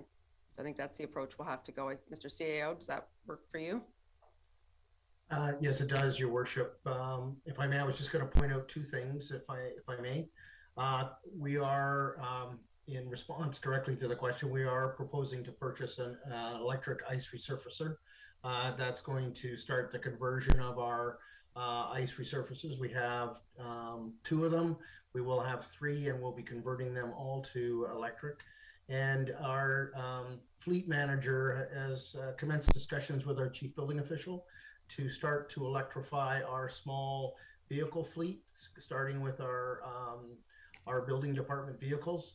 We have to look at that from a comprehensive standpoint because our vehicles are handed down as they age to other departments. So we've started that initiative as well. So two brief points that I thought I'd mention in response to that question. Thank you. Thank you, Mr. CEO. And like I said, I think that there's lots of things that can be pointed out, but maybe we need to work on something from a communication standpoint.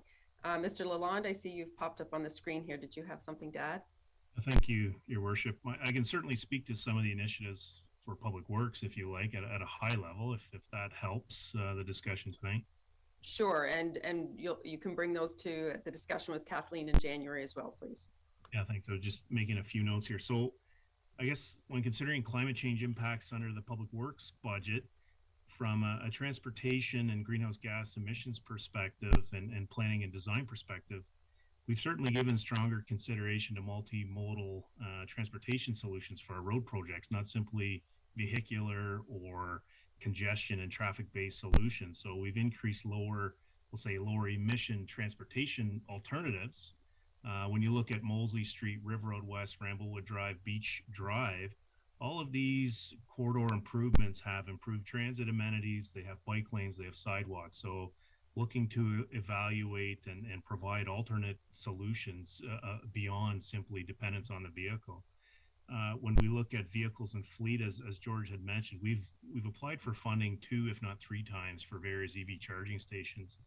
And we've been in discussions with EPCOR since last December on the new NRCan Zero Emissions Vehicle Infrastructure Program. So as EPCOR is now a designated, we'll say, delivery organization, they now have some funding capacity to support whether it's a level 2 or level 3 charging station. So we'll continue to look at that. With respect to our transit buses, our transit buses that we purchase right now are regular gasoline, and they're $115,000. We did explore the equivalent bus in an electric vehicle, and it's upwards of $400,000 to $500,000. And for a 5-year life cycle replacement for these vehicles, it's not necessarily, it's not a feasible or an affordable alternative at this point, but not to say it isn't explored. When we look at weather patterns and weather impacts, the shifting precipitation patterns, less snow, more rain, greater rainfall intensity. We're looking at more increased frequency and intensity of extreme weather events. In this particular year, in 2022, as I mentioned, we have the townwide master drainage plan. And so the residents are aware. We've effectively surveyed the entire community topographically through use of LiDAR technology. And our consultants are developing basically catchment areas, drainage catchment areas across the town. And they're developing a hydraulic model which will help us effectively have the ability to run different storm events across the community in terms of assessing vulnerability and flood exposure that we have throughout our community. And we're relying on this master plan to help develop short and long-term solutions and strategies to mitigate the impacts of flooding. We've mentioned already the West End drainage study, which is to address localized flooding, the overland flow route and spillway provisions for flooding mitigation at Constance and Thomas. We've, as you know, we've updated our engineering standards with consideration to climate change and adaptation design standards for storm sewer and stormwater management design relative to intensity, duration, and frequency of storm events. So there's a number of initiatives that are within there, and perhaps we don't communicate it as best as we should. Even with the water pollution control plants, we have several $1 million worth of upgrades. We did an energy audit for that plant a few years ago, as council may recall. And from that, there were a number of recommendations that would help reduce our, I guess, energy demand at that plant. Right now, we spend over $600,000 a year on hydro for the water pollution control plant and the various sewage pump stations. So part of the initiatives that we have planned through the design of this year next is a lot of these retrofitting the blowers to turbo blowers and VFD technology, or we're looking at more efficient motors to lower that consumption demand. So just I wanted to highlight a few because there's certainly, you know, the majority, if not all, the decisions that we are making at a staff level does have consideration for climate change, energy efficiencies, greenhouse gas emissions throughout. So just wanted to highlight that, and we'll certainly complement that with the report. Okay, thanks, Kevin. And Mr. Heron, I see you've joined us on the screen here. Did you have something to add on this topic? Thank you, Your Worship. Yes, it's worthwhile mentioning that in the budget there are look forward monies as well. So Mr. Desastre is quite correct when he says that municipalities are required to look at climate change. It's described within the provincial policy statement. And one of the budget items is the update to the official plan. And although that document is currently in draft, staff intend to bring the first draft forward for public consumption and council consumption likely in February. There is a section in the official plan to address climate change, adaptation, and energy consumption. And also, Ms. Caswell noted issues. She described promote or how do we deal with urban sprawl, incentives to builders. So in the budget for next year, in one of the planning studies is we have the 5 growth nodes in town, and those are specifically designed to contain urban sprawl, basically build up instead of build outwards, and create complete community. As Kevin had noted, you know, we're creating streets that are complete streets that you can walk them, you can bike them, live and play in one space. And the affordable housing study that we're looking at doing, Ms. Caswell noted, what are we doing for incentives to builders? That's specifically the type of singular action that we would hope would come out of that study in terms of how can we approach builders and entice them to build to address to climate change. Thank you. Thank you for that, Doug. Madam Clerk, our next speaker. Thank you, Your Worship. And next on our list is Lori Primack. If you're here, Lori, you turn on your microphone and your video. Hi, everyone. Good evening. I have to say it was a great presentation, very informative. I am new to Wasaga Beach. I've only been here since June, and I see a lot going on, and I think that's wonderful. I'm on the website quite a bit. There's so much information, it can get confusing sometimes, so I'm just going to throw this out there. On the Town of Wasaga Beach website, there are 11 council priorities, and at the top of the list, which is number 1, is the development of the downtown area and beachfront. And I see a lot going on with the beachfront. I know you're working with Slate to come up with a new design, which is fabulous. But what's going on in the downtown area? When I was watching the presentation, I saw that, number 1, it wasn't mentioned.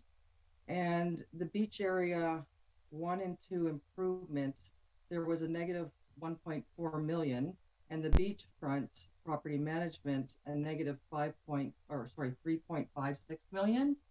So I'm wondering where that money is going, and also what the town's doing with the landscaping. When we've got so many tourists coming in, and when I come into the town, I don't see the sidewalks from the town beginning, like over where the arena is being built, and like there's no planters. There's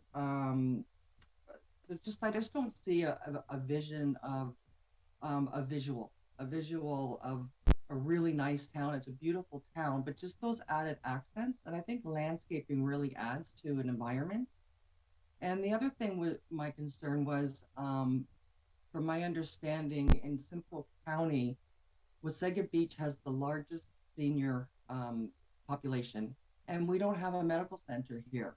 I came from an area, Oak Ridges, in that area, and they had an emergency center there, and it was fabulous. Like, it had all kinds of what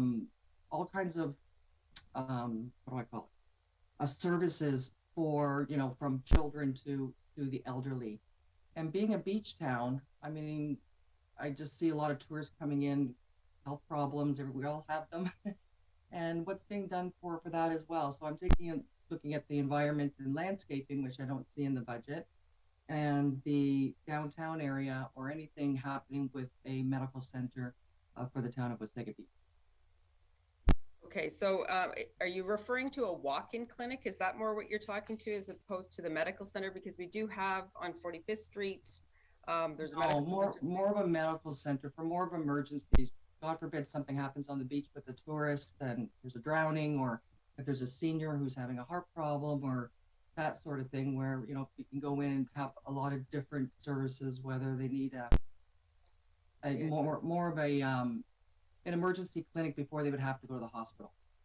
Right, and that's more so a provincial financial responsibility. So that's another ball of wax. It'd be lovely to have here, but again, when you're working it into our budget, it would be difficult, I think, for the taxpayers of Wasaga Beach to carry something like that.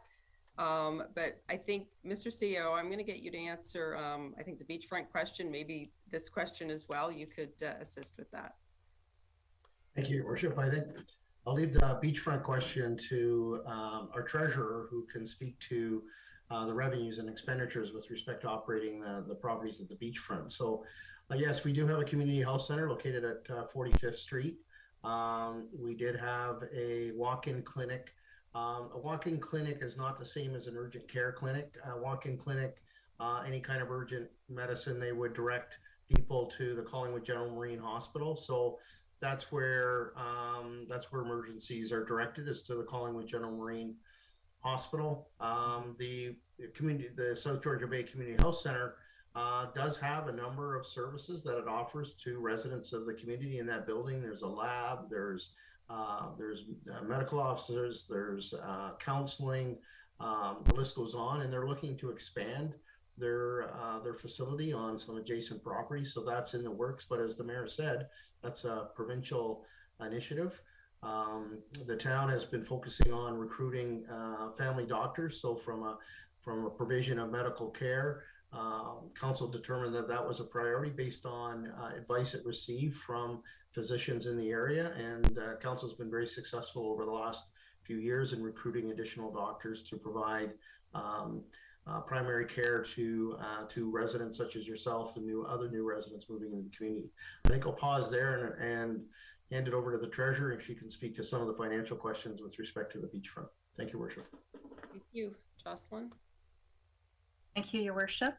I believe I know the numbers that you're referencing, and they were in the reserve schedule, and they were negative reserves for the beachfront. There was one at 1.4 million and another one at 3 million and a bit. And those are, the first one, the 1.4 million, these are some beach improvements that were made at the beachfront area a few years ago, and we used reserve funds, but there wasn't enough reserves, and the reserve is negative. So we will be paying back that reserve through our general reserves over the years. So it's for improvements that were done several years ago to the beachfront. There were some planters, some benches, and some other works done as well, larger works done. The $3 million reserve amount, it relates to the purchase of the beachfront properties. When we bought all the properties back in, I believe it was 2016 when that purchase was made, and some of the financial plan for that beachfront property and operating it, we wouldn't have enough funds to support those operations, and so we would draw and pay for some of those costs related to that beachfront purchase through that reserve fund, with the intent to replenish that reserve when those lands were sold. So either we will repay those reserves back through other means over time, or we will use land proceed sales. There's various ways that we can do that, but that was the financial plan that was associated with the beachfront lands when they were purchased back 2016. I think that might help answer some of your questions in that regard. Thank you. Okay. Your worship, just with respect, if I may, with respect to the landscaping questions, our economic development department is currently exploring a grant opportunity offered by the county and I believe through the province in terms of some landscaping improvements that the town may be able to implement along its main street. The area along River Road West heading toward Elmville is an area of transition. We're looking to eventually widen that road, and at that time we'll look to incorporate a number of the features that have been incorporated in other road improvements across the municipality, and we'll continue to look for opportunities where we can to leverage grant money to improve the landscaping at various locations around town. Thank you. Okay, thank you. Thank you for joining us, Lori. Thank you for having me. Thank you. Have a good evening. You too. Madam Clerk, our next speaker. Thank you, Worship. Next on our list is Mr. Peter Gribben. Peter, if you would turn on your microphone and video, please. Thank you, Dana, and thank you, members of council. I didn't hear an answer to Laurie's question around the downtown planning. I don't think she got an answer to that. Is there any comment that should be made about that first before I speak? I think the only comment I would make to that, Peter, is council's priority is to have the town-owned buildings at the beachfront go through this redevelopment process that we're going through now.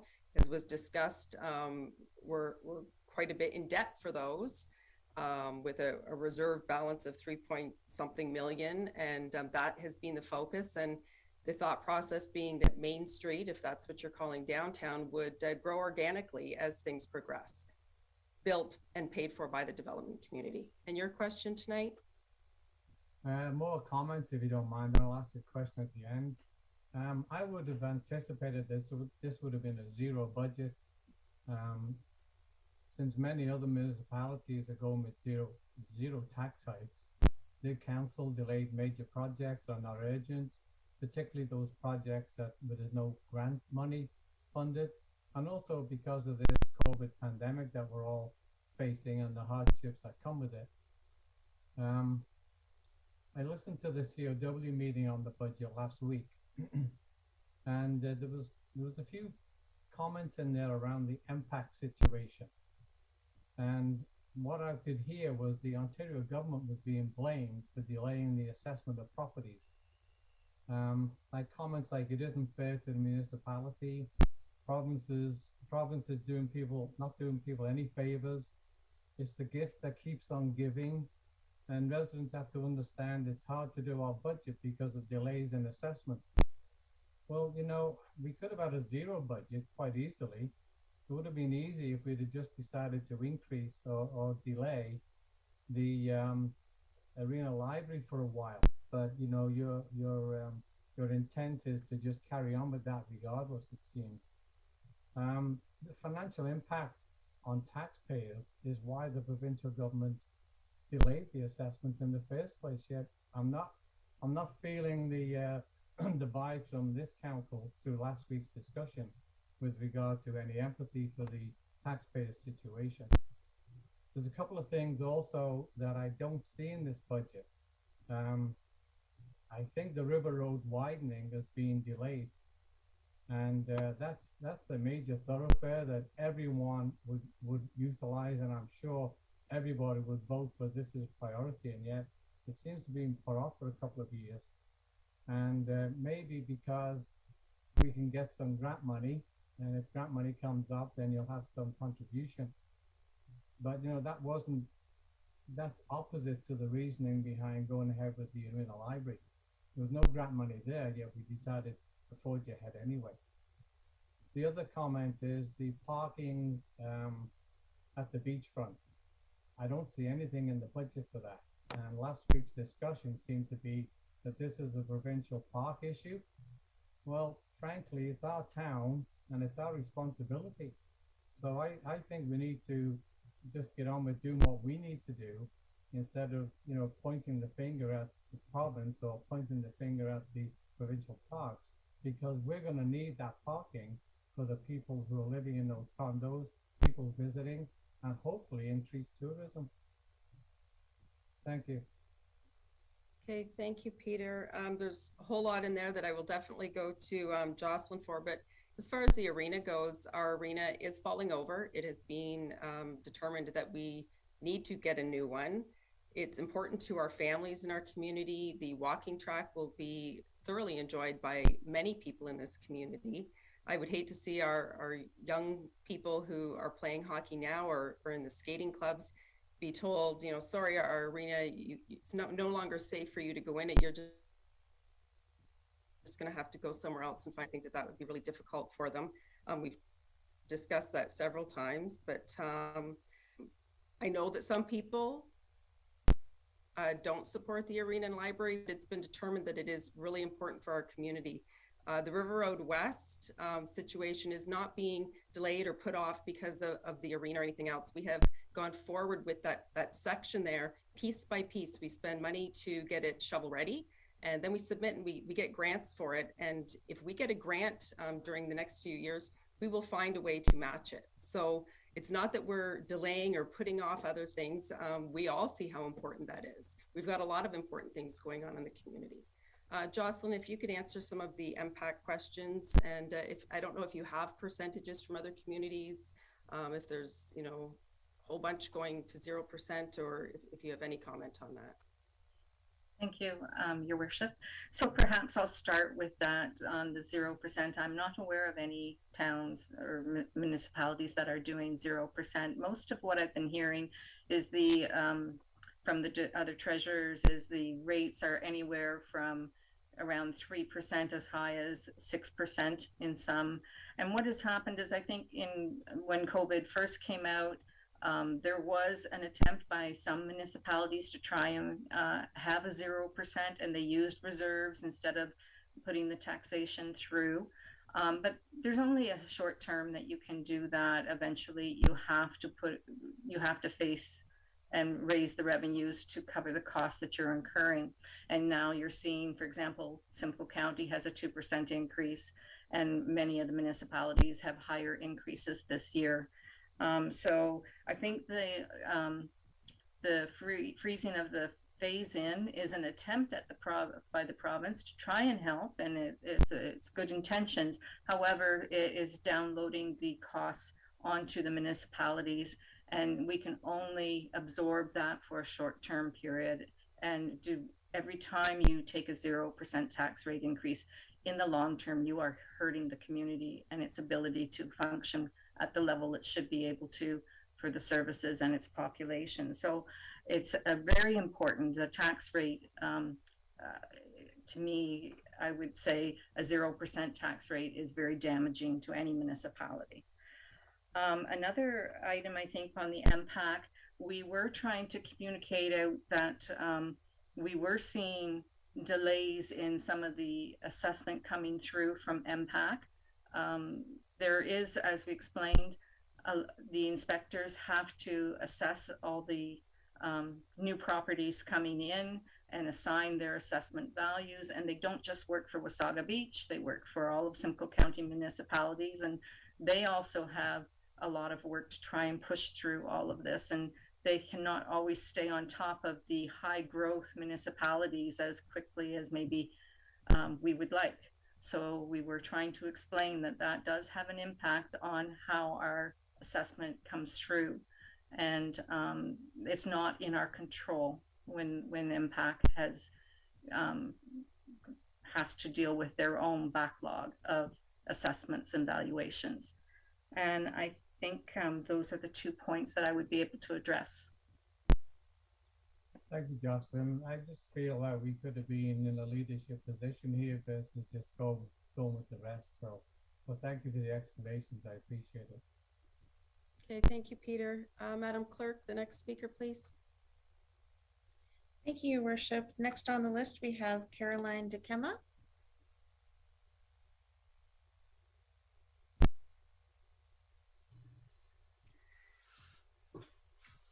Hi there.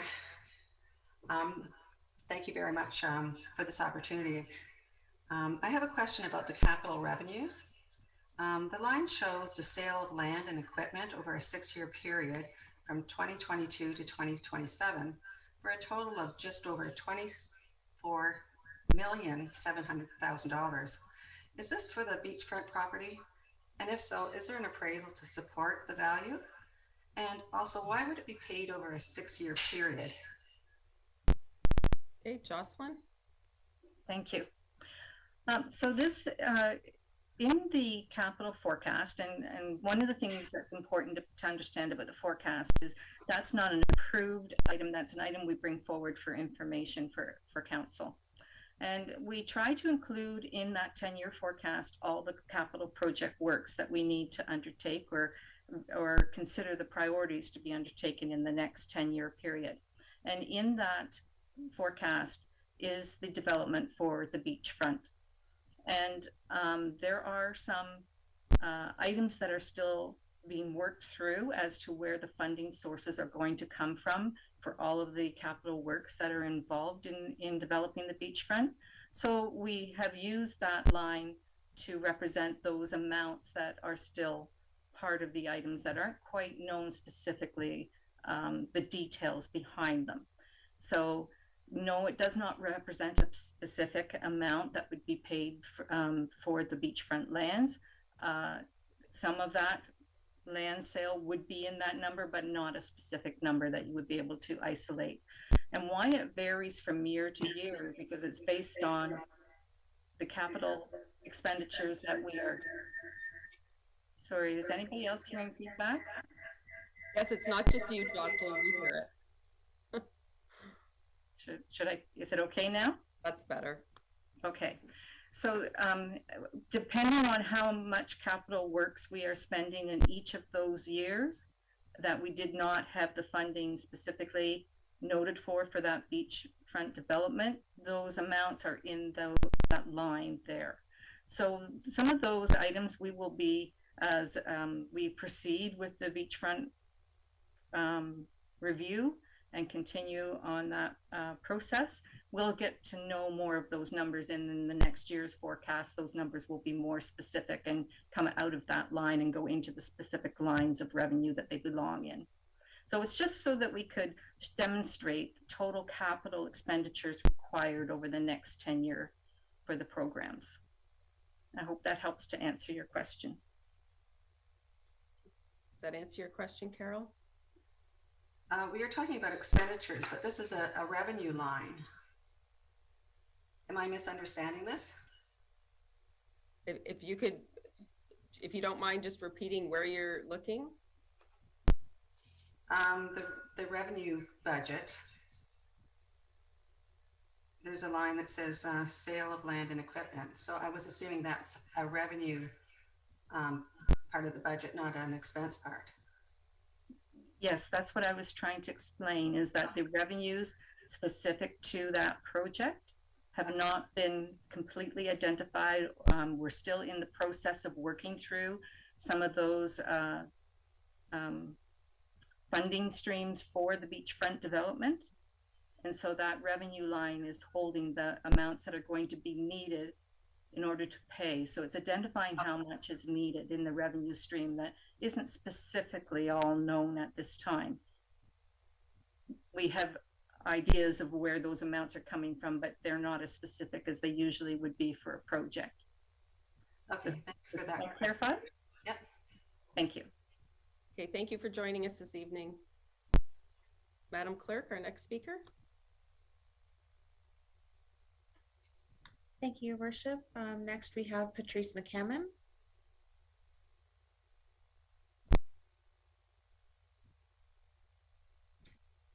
Patrice, there we go. You just unmute yourself and we're ready to go. Yeah. Okay, good. Thank Okay. you. Thank you very much. Appreciate the opportunity to speak. I'll give a little bit of information first and then ask my question.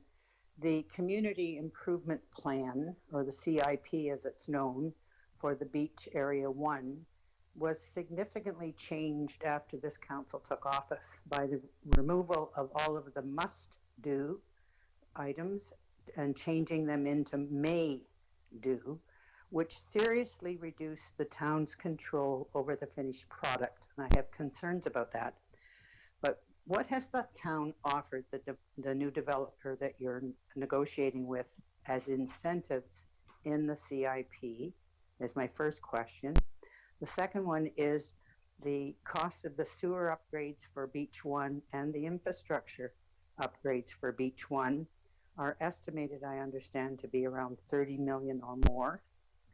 And I wanted to find out from Jocelyn what the expectation is of development fees, because my understanding is that the development fees probably will cover only half of those costs. Is the developer going to pick up some of that, or have we offered some deal to the developer where we will cover those costs? I'm concerned about that because it would, if we have to pick up another 15 million in infrastructure costs at Beach 1 for the developer, that would actually reduce the value of our land sales down there. And with real estate having done what it's done in the last couple of years, my expectation is that we would really clean house on the sale of that land. So I'd like some answers to that if I could, please. Okay, before we go to Jocelyn, I'm just going to ask Mr. Heron to touch on the CIP. The comment was that we changed it significantly, and I just asked that you could clarify what we did do, please. Thank you. Thank you, Your Worship. The community improvement plan was not amended. The official plan, and particularly the downtown policies, were amended, and that was the reference to removing discussions of or requirements of shall to inserting words of may consider. So it was the official plan that was actually changed.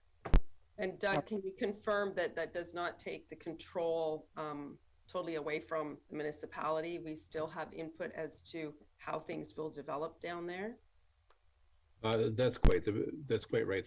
The way both the urban design guidelines, the official plan, and the zoning bylaw all work together are intended to maintain the principles of the downtown development master plan, which was a 3-year study, and then another year in place to create those policies. So in principle, the design criteria are still in play. Thank you for that. Jocelyn? Thank you, Your Worship. So the first point that I could make and clarify for you is no incentives have been offered to the developer for anything to do with the development. So I think that was one question you wanted to know. With regards to the cost for the beach drive, there are, as I mentioned previously to the last question, there's that line there where there are some unknowns as to where those revenues would come from, because we're still in the process of establishing that project and its revenue streams. So yes, I understand you're saying there is, it appears as though there's some monies that would not be covered. We will, in proceeding with the project, we would have identified all those revenues by the time the project is fully committed to. So there isn't a concern at this time.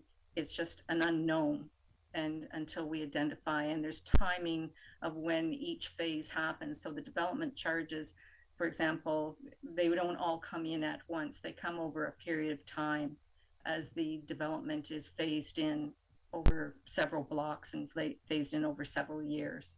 So I hope I've answered your question. It's more that the timing right now, we can't specifically identify everything related to that, but we've identified. Okay. But I just wanted to say we've identified the costs. Those are correct, the costs that you're referencing. Okay, your follow-up, Patrice?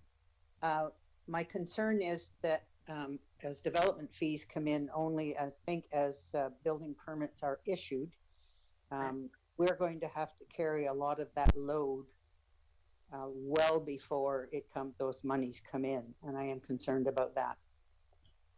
And that's what we're looking at in the phasing of the project as well. Yeah, but it's still tax dollars. Okay, thank you for your time.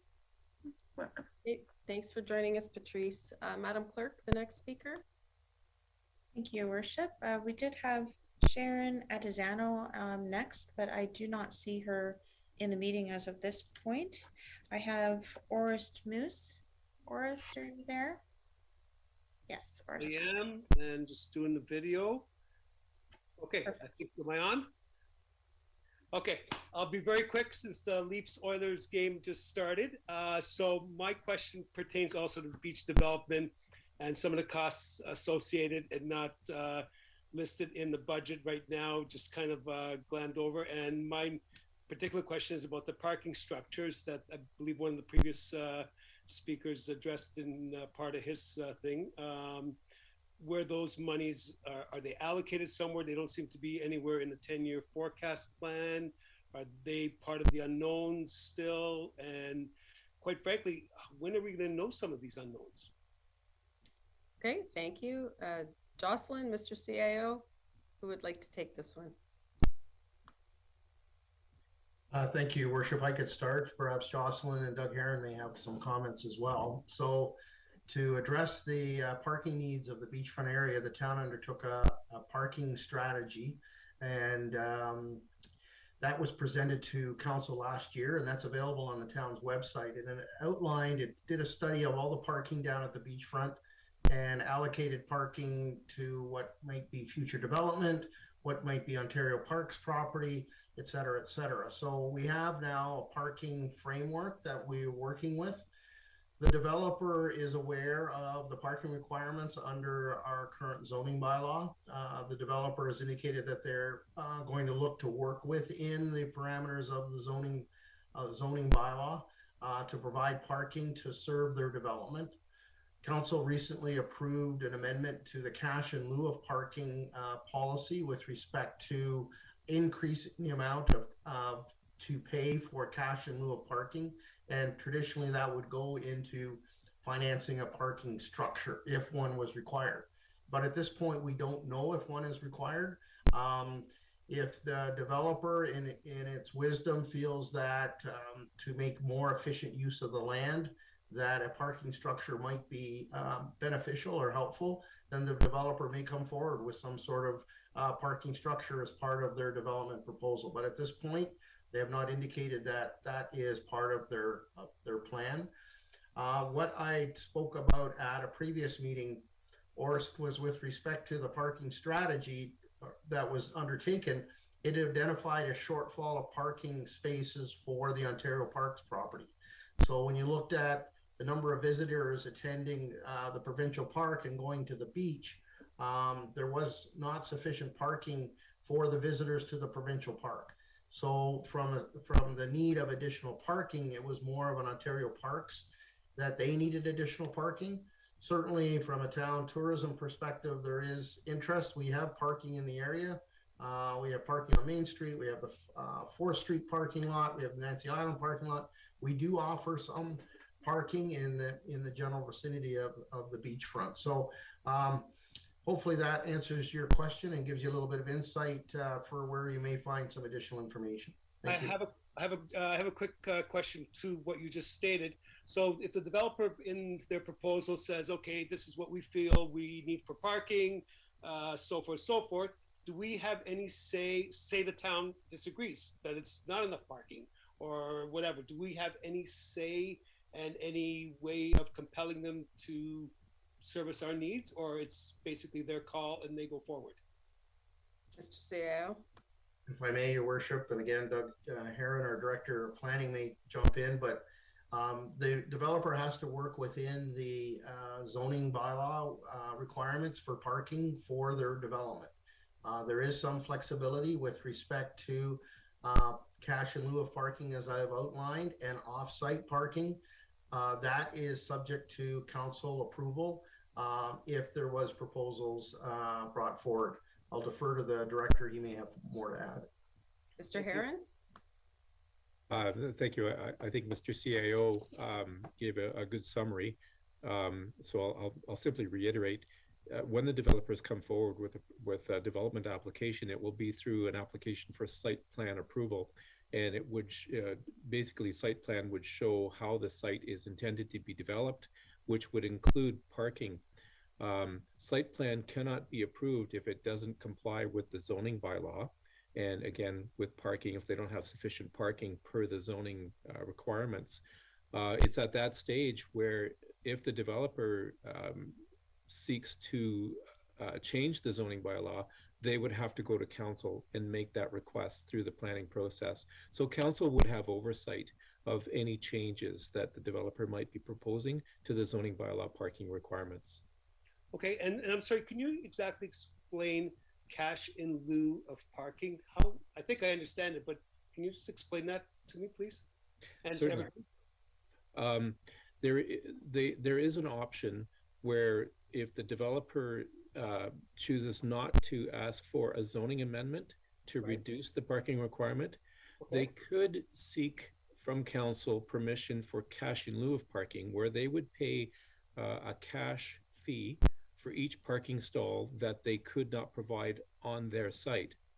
And that cash amount would go into a dedicated, I'm lacking the word, Jocelyn, reserve.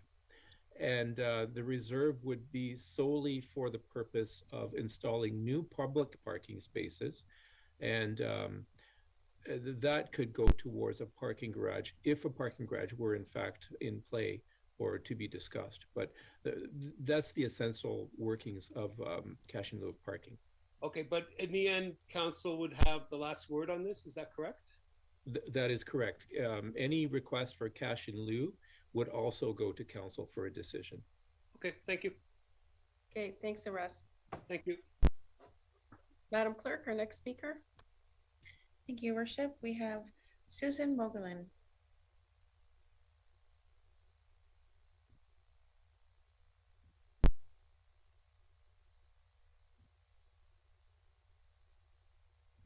We had, I think,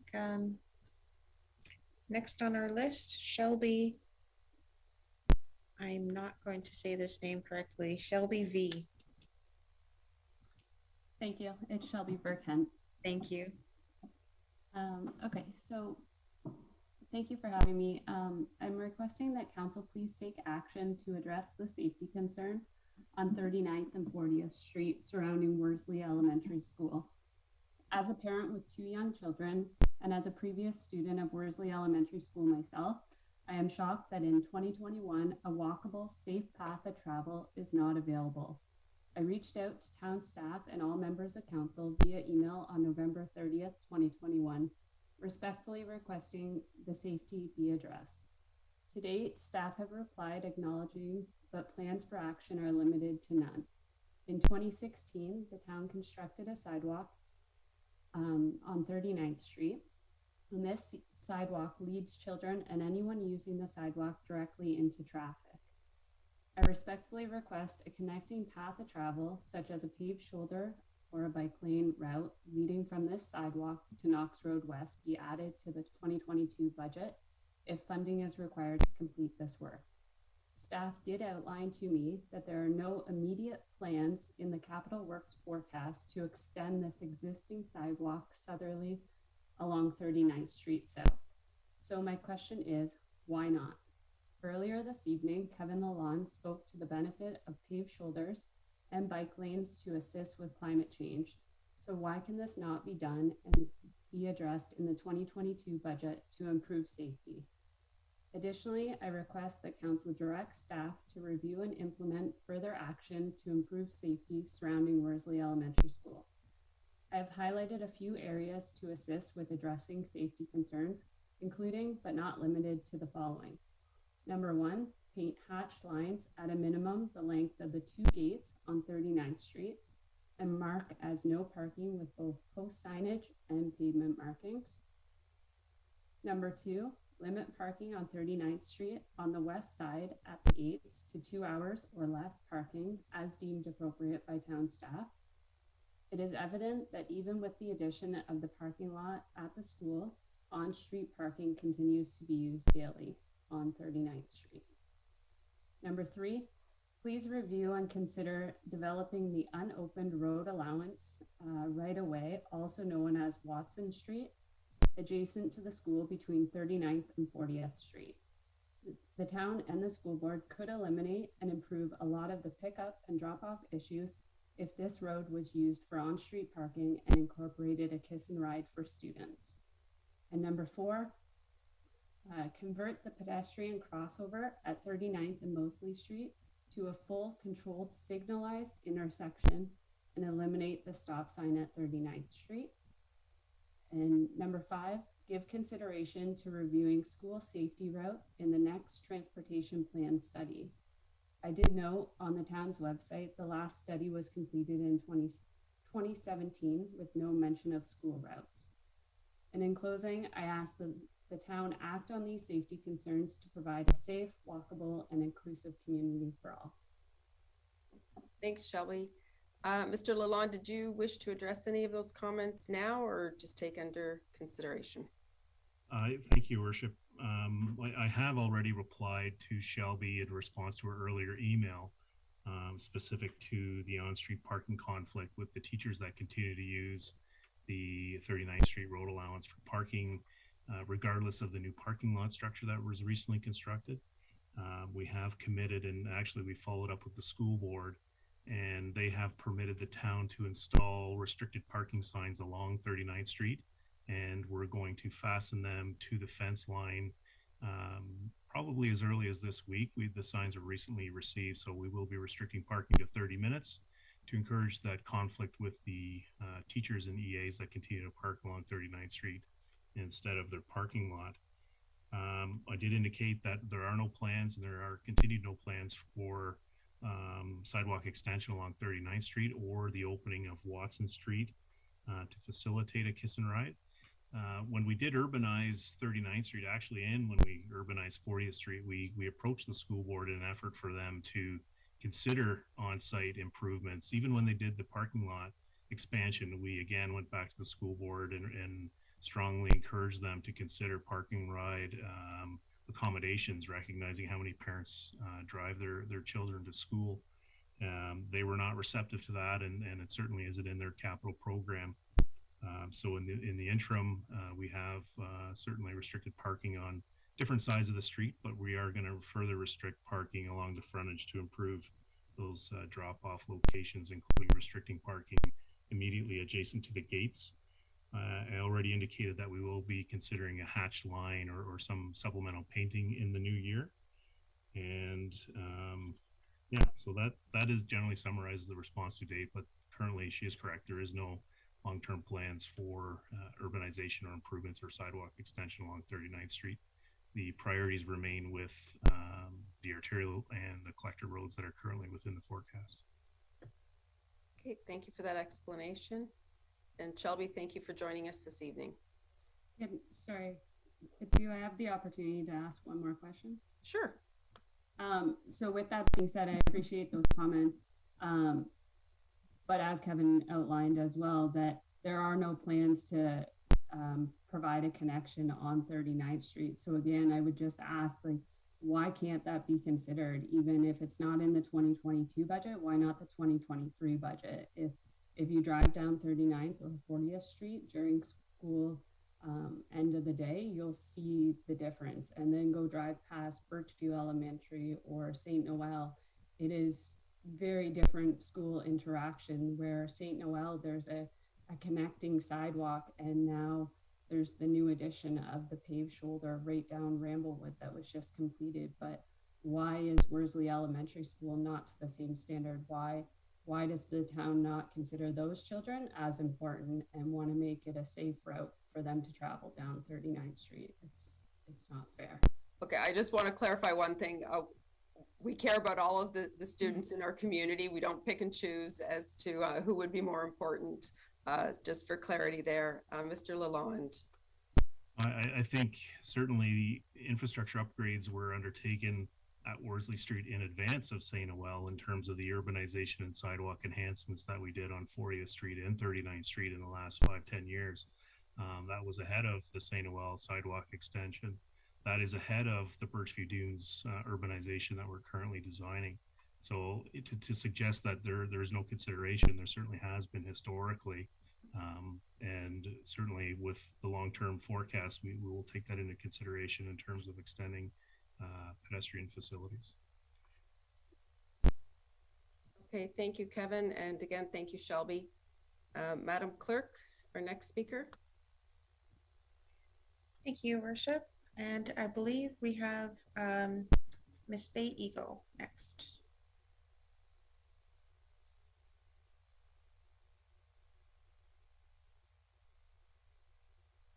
Faye, I can see you there. Are you at your computer? Yeah, I've Oh, there you unmuted. Okay. Can't see you though. It's okay. Go ahead. No camera, I don't know.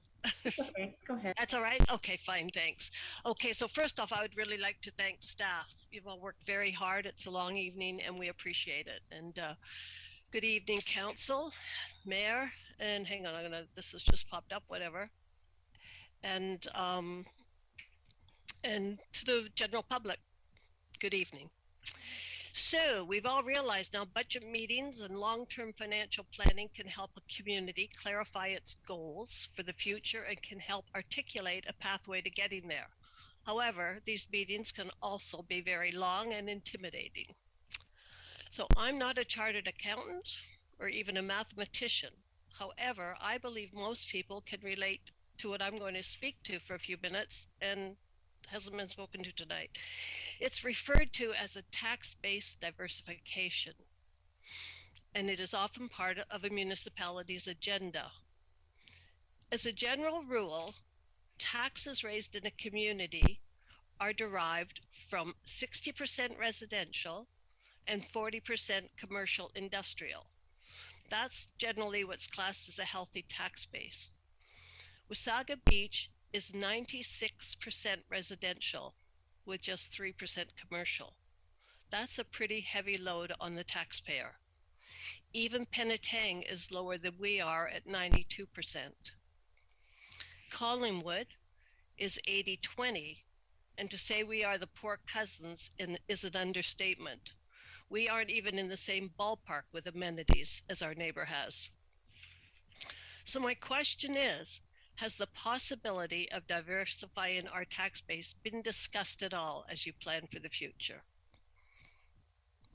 Okay, well, thank you, Faye. I think most of us aren't mathematicians or chartered accountants, but lucky for us, we have Jocelyn Lee, a professional treasurer who can answer all your questions. Jocelyn? Thank you. So first of all, our community is a different structure in terms of the tax base. We do have a very high residential component. There is often more commercial component in many of the municipalities. And this is one of the reasons why the growth and development of the town is important, because as we bring in that growth, more commercial industry will come into the town and we will diversify that tax base. However, we have to have those commercial activities in town in order to get that diversification. So whatever we have in our tax base, whether it be residential or commercial, that's all we have to work with. And whatever we have in our budget that has to be raised through taxation, that must be placed on the tax base that we have. So as we grow and bring in more residential, and that will inspire and create more economic growth and commercial growth in the town, you will start to see over time that tax base diversify and split more. But we do have, relative to other municipalities, a very high residential component, probably one of the highest. Mm-hmm. Yeah, so I understand. So, and as I say, I think this has probably been bantered about since I know most of this council have probably heard it. They've been on since 2003 and we don't seem to be getting anywhere. So that's what I'm asking, what's going to happen moving forward? I'm not going to go on about the arena, but I am going to ask, I don't think that's going to help us out at all, is it? That's not going to be the commercial we're looking for.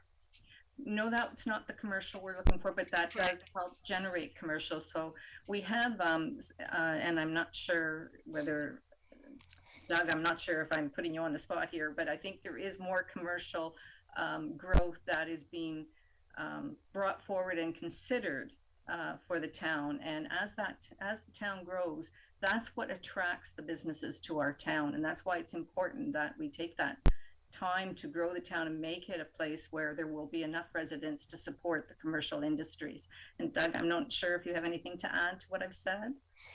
Mr. Heron? Thank you, Madam Mayor and Jocelyn.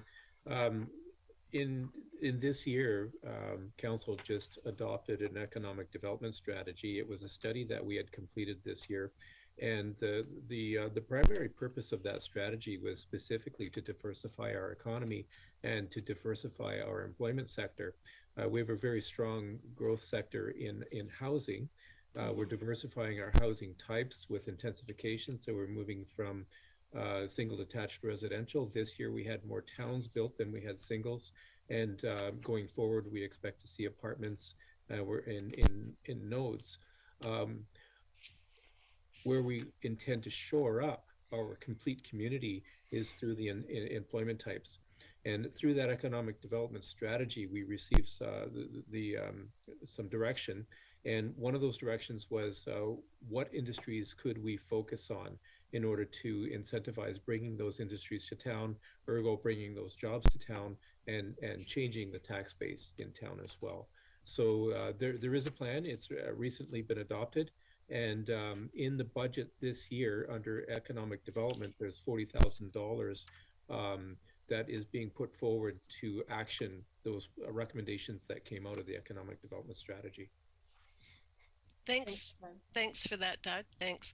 My question is in, say, an industry, but I guess I've got a couple of questions here then that has led to. Is not tourism our #1 industry, or has been, or should be, or could be? Is tourism not what we're about, or? I'm just going to jump in here. Yeah, please.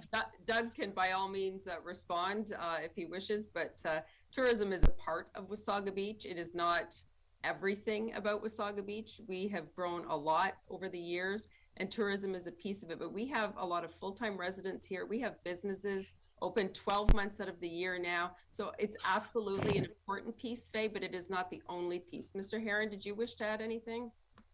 But I don't want to keep going on, but if our tax base is 96% residential, we're sure lacking in the other. So I'm going to skip over that then and ask, what is the general plan? Is there a general plan, an overall plan for this community? I think we're looking at ways to develop our business park. I think that we're working with other businesses to bring them to town. And again, Doug, you might see more coming across your desk if you wanted to try and address that, but we're always working on that, Faye. Okay. So on the overall plan, I'm going back to that because even Stan Wells' question, what is the overall plan? So I looked up Aurelia today. Sure, they've got 31,000 and they're looking at increasing their tax base. And here's just part of what they had to say about it. It's a revitalization, downtown, waterfront, will transform the area, bringing in new residents to the downtown, creating jobs, boosting tourism, and increasing the city's tax base. So I'm back again. You talk about the nodes, which I know spread out from east to west. So the environmental people cannot be very happy about all those nodes. You may talk about intensifying them, but you're still traveling across this town to an arena at one end and a casino at the other, and no downtown in the middle. When are you going to address a downtown in the middle of this town? Okay, Faye, so I'm glad you brought up the waterfront because as you know, we are currently in negotiations to redevelop ours. And at that point, it will spark Main Street getting busier. It will spark development interest if that's the downtown that you are referring to. We've said for years now, it's really hard to create a typical, normal, what you'd see in Collingwood or other areas downtown. We are a very long community. That's no secret. The fact that the casino's at one end and the arena is going to be at the other, it is what it is. That's the makeup of our community. But I think Doug has mentioned the nodes we're doing, and the beachfront redevelopment, just like other waterfront communities. So that will spark other development in our community. We keep repeating the same thing over, and I'm not sure what answer you're really looking for. No, I'm not repeating it. That's not the makeup of it. It's the way the town has been made now. That's true. So I'm not going to argue that point. But what I am going to ask then, so you talk about Slate, you're negotiating, whoever, the council, the town, the staff all negotiating, and it's coming as a surprise package to us. So of course we're frustrated. So what we'd like to know, and I'm going to ask on behalf of WBRA, because there's no public meetings, we get that. Would you consider a poll? You have the utensils, you have that bang the table that you used for your chicken survey. Would you consider having a poll for the residents on how they feel about what we don't know about Slate? Like, how would we have any engagement of what's happening or what's being planned? Why not a poll? Would be wonderful. Well, again, Faye, we've gone over this many times. There's so much information on our website. Slate's plan will follow the policies and the zoning and all of the things that we have in place. When those zonings went through for approvals, there was public input. There's been public input all along to help guide what that looks like down there. We're in negotiations right now. Mr. Heron, did you want to address some of this? Because we keep going in circles on this issue of public input, but we've already had it on how the area would develop. And we do this with other properties where you go through a public process, there's public input. Once the land is zoned, it's zoned for a certain use and people can go ahead and develop it. This is no different. Mr. Heron. To confirm your statement, Madam Mayor, the public process was quite in-depth for the Downtown Development Master Plan. There were multiple very well-attended public meetings, and the public process to bring in force the official plan and the zoning bylaw. Again, there were public meetings held. There was circulation that went out above and beyond the standard circulation that was typically required of the official plan. So there was more than sufficient notice that was performed with the public in coming to those policies, those development policies for the downtown and for Beach Area 1. Thank you for that, Doug and Faye. That's kind of getting off topic. We're talking about a budget tonight. So if you have a question about the budget. No, that is on the budget. It was about the revenue. That's why I was trying to get to the diversification of a tax basis. Exactly. Well, you were asking about input into the redevelopment of our beachfront. So that's not a topic for tonight. If you have another question about the budget, you can ask it now. No, I just hope you got the money. That's it. Thank you, Faye. Madam Clerk, do we have any other speakers this evening? Thank you, Your Worship. No, we are concluded at this point with public input. Okay, thank you very much. I do just want to take a quick moment to say how proud I am of staff. I think the presentations were excellent tonight. You had your answers ready, and that was really awesome. So thank you for all of the effort that you've put into that. And at this point, I will ask members of council if they have any questions or comments. Deputy Mayor Bray.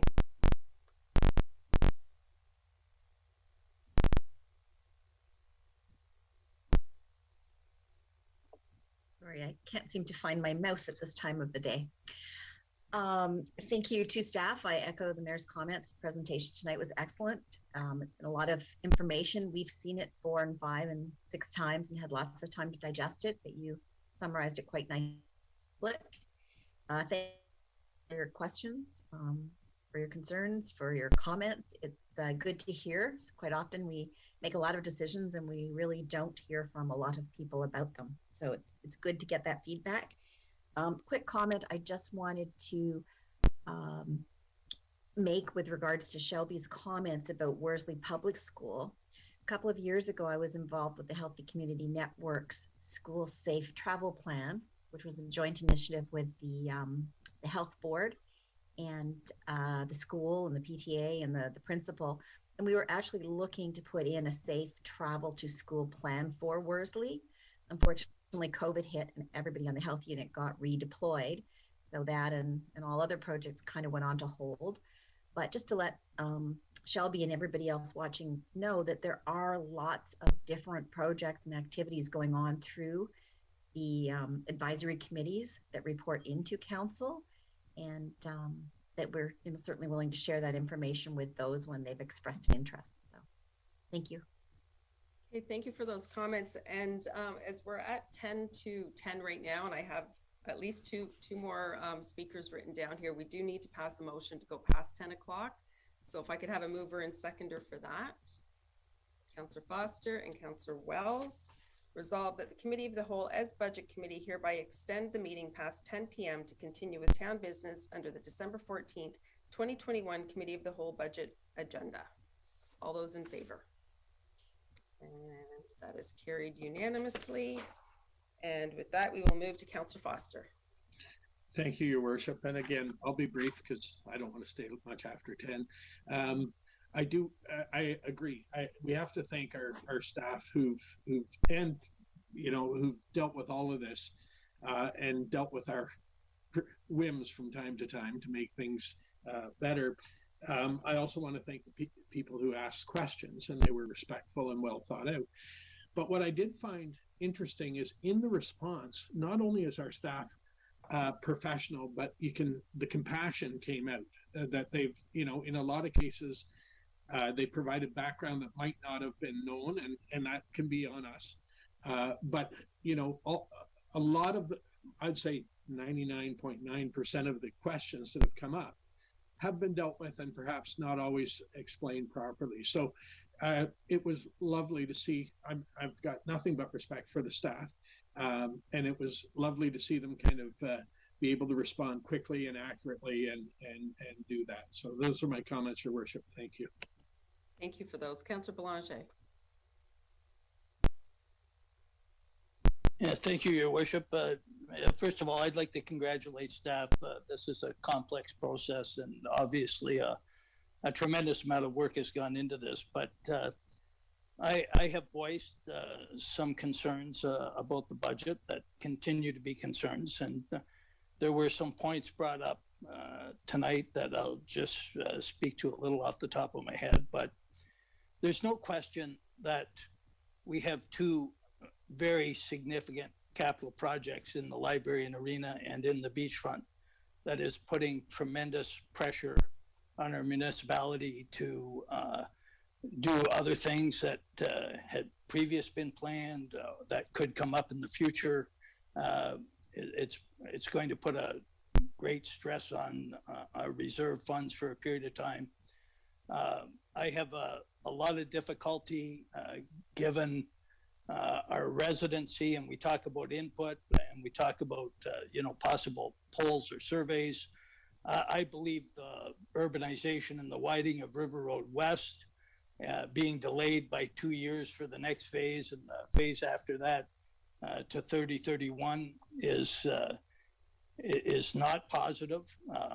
I believe we're a very vehicular town, and in the peak season, our 2-lane stretches can be gridlock, and hopefully grants will become available and we can move them back onto a schedule that is important. But when we talk about the downtown and when we talk about public input, and granted, this council voted, but I don't think we can ignore the fact that at one point in time, we were talking about a town square. We were talking about a community hub that had a lot more contents than a freestanding library and arena.